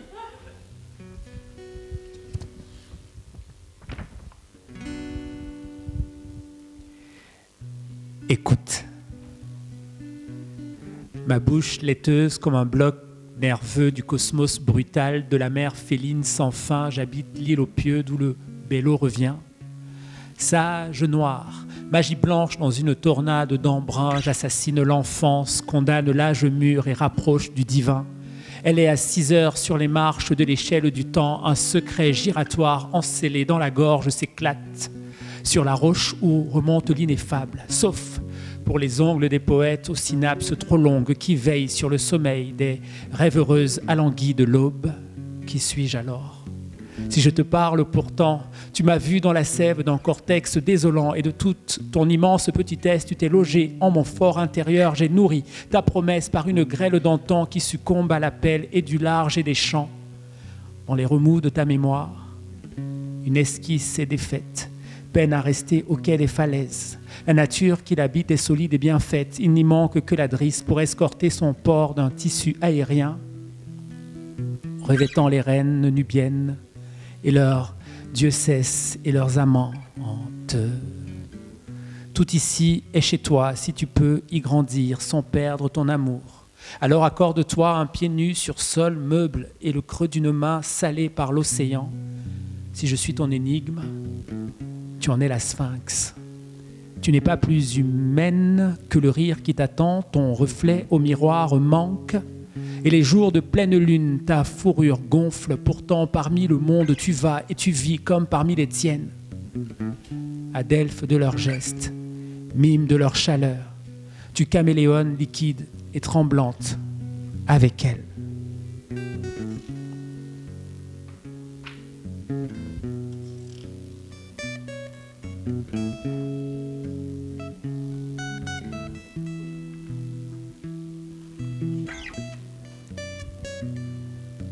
Leur âge tendre, ton conquis et leur passion te nourrissent jusqu'à l'os.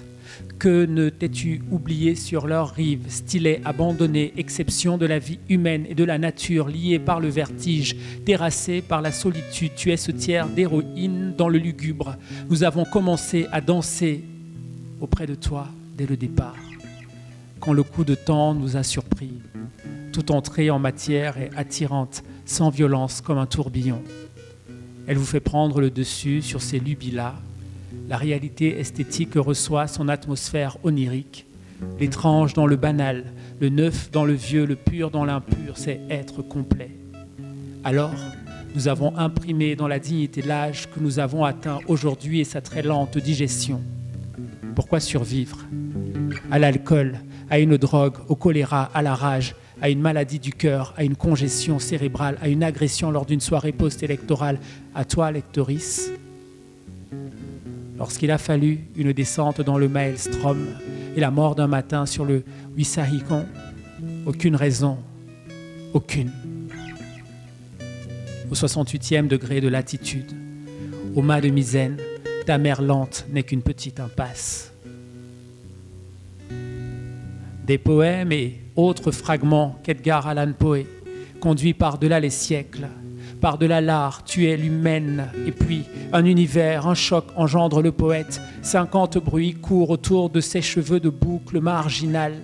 Un paragraphe hellénique sacré comme un bonbon signe d'une X, la fin de son dernier mois de décembre. Si je est un autre, toi et moi aussi. La photocopie ne tue que ce qui est déjà mort.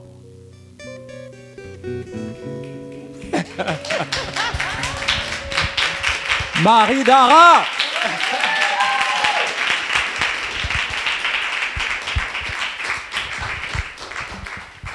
Je t'emboîte le pas et je te lis alors. D'accord. C'est plusieurs petits poèmes que j'ai trouvés, que j'ai lus de toi. De souffle à souffle, la parole nue se partage.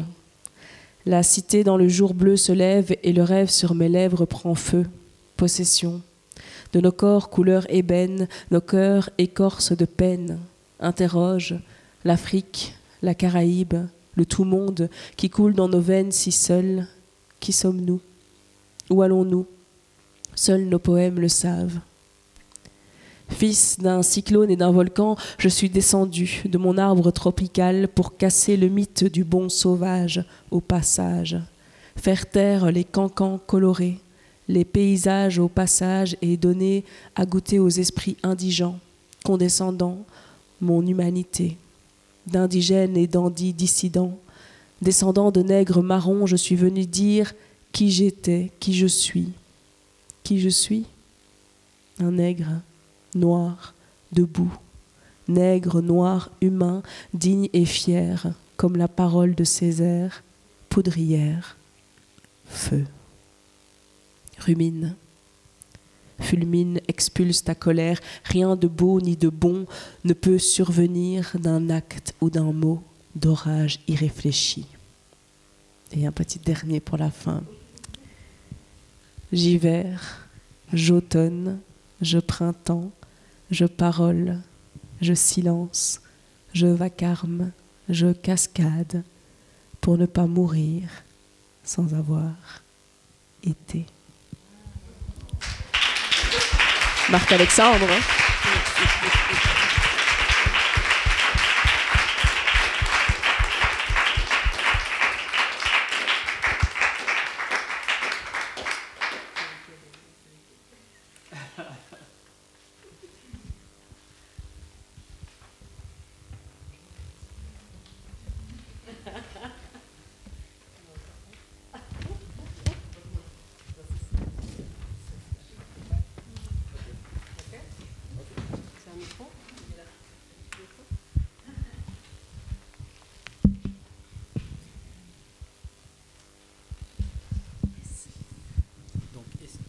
Et juste avant la lecture, est-ce que vous pouvez faire comme pour les héritières tout à l'heure, vous abonner.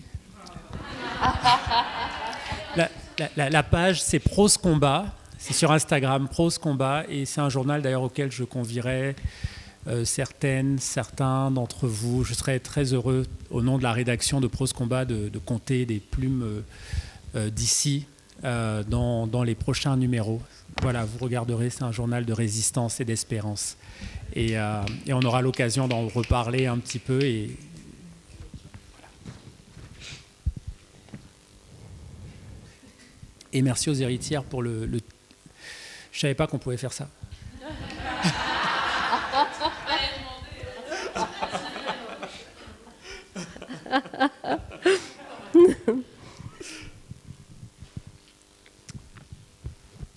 Interview depuis la rive du rêve. Première question, cher René Char. Qu'est-ce donc que vivre ? Vivre, c'est s'obstiner à achever un souvenir. Pouvez-vous préciser, s'il vous plaît ? Il n'y a que deux conduites avec la vie, où on la rêve, où on l'accomplit. Quel est votre rapport à l'impossible ? L'impossible, nous ne l'atteignons pas. Il nous sert de lanterne.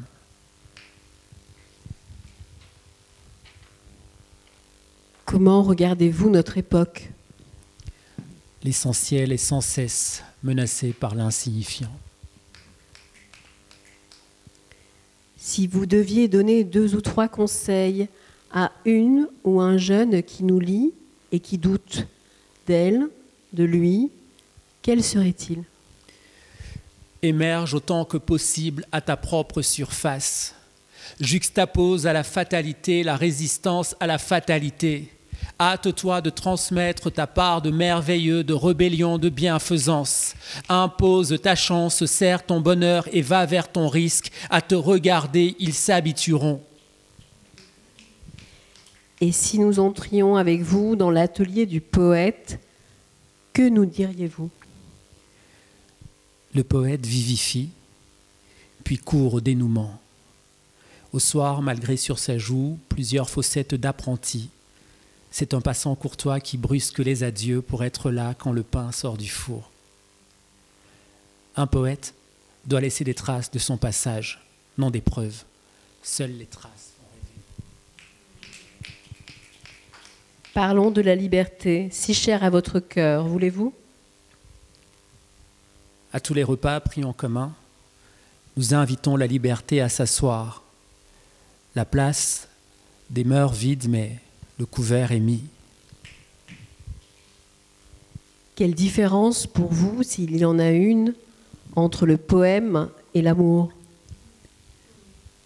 Le poème est l'amour réalisé du désir, demeuré désir. René Char, dernière question peut-être.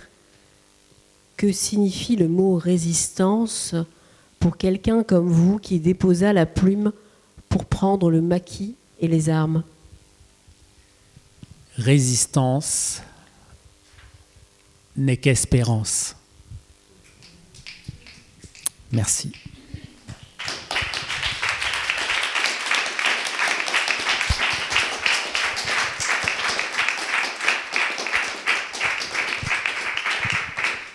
Merci, cher capitaine Alexandre, pour vos mots qui savent de nous des choses que nous ignorons d'eux. Merci pour la droiture et cette exigence de vivre à la verticale du songe. Merci de nous rappeler encore et toujours à nous-mêmes debout, nous redire ce que nous tenons pour réel définitivement. Dans nos ténèbres, il n'y a pas une place pour la beauté. Toute la place est pour la beauté.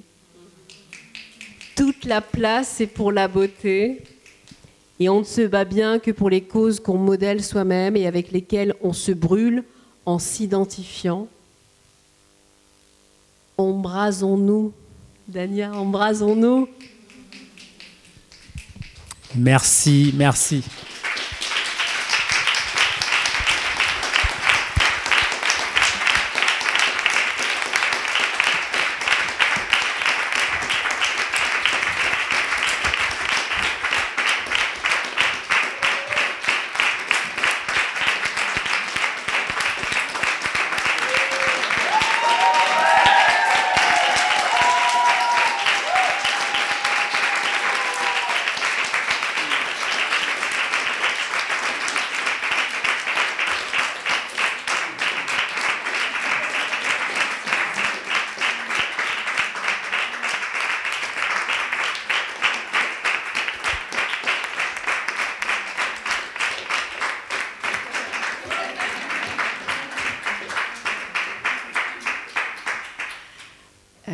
Gratitude immense pour nos invités, extrêmement généreux.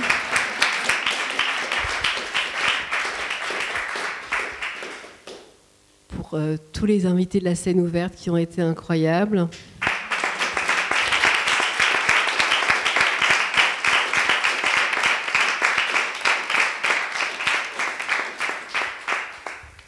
Et beaucoup d'amour pour ce très chaleureux public.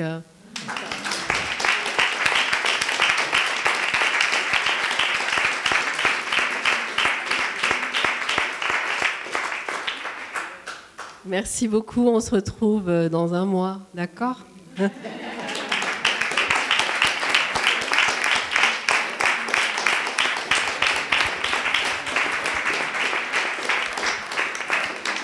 Il y a encore des livres pour ceux qui en manquent toujours.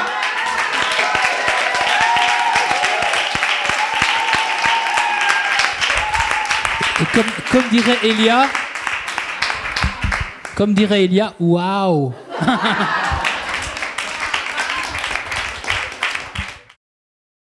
Maison.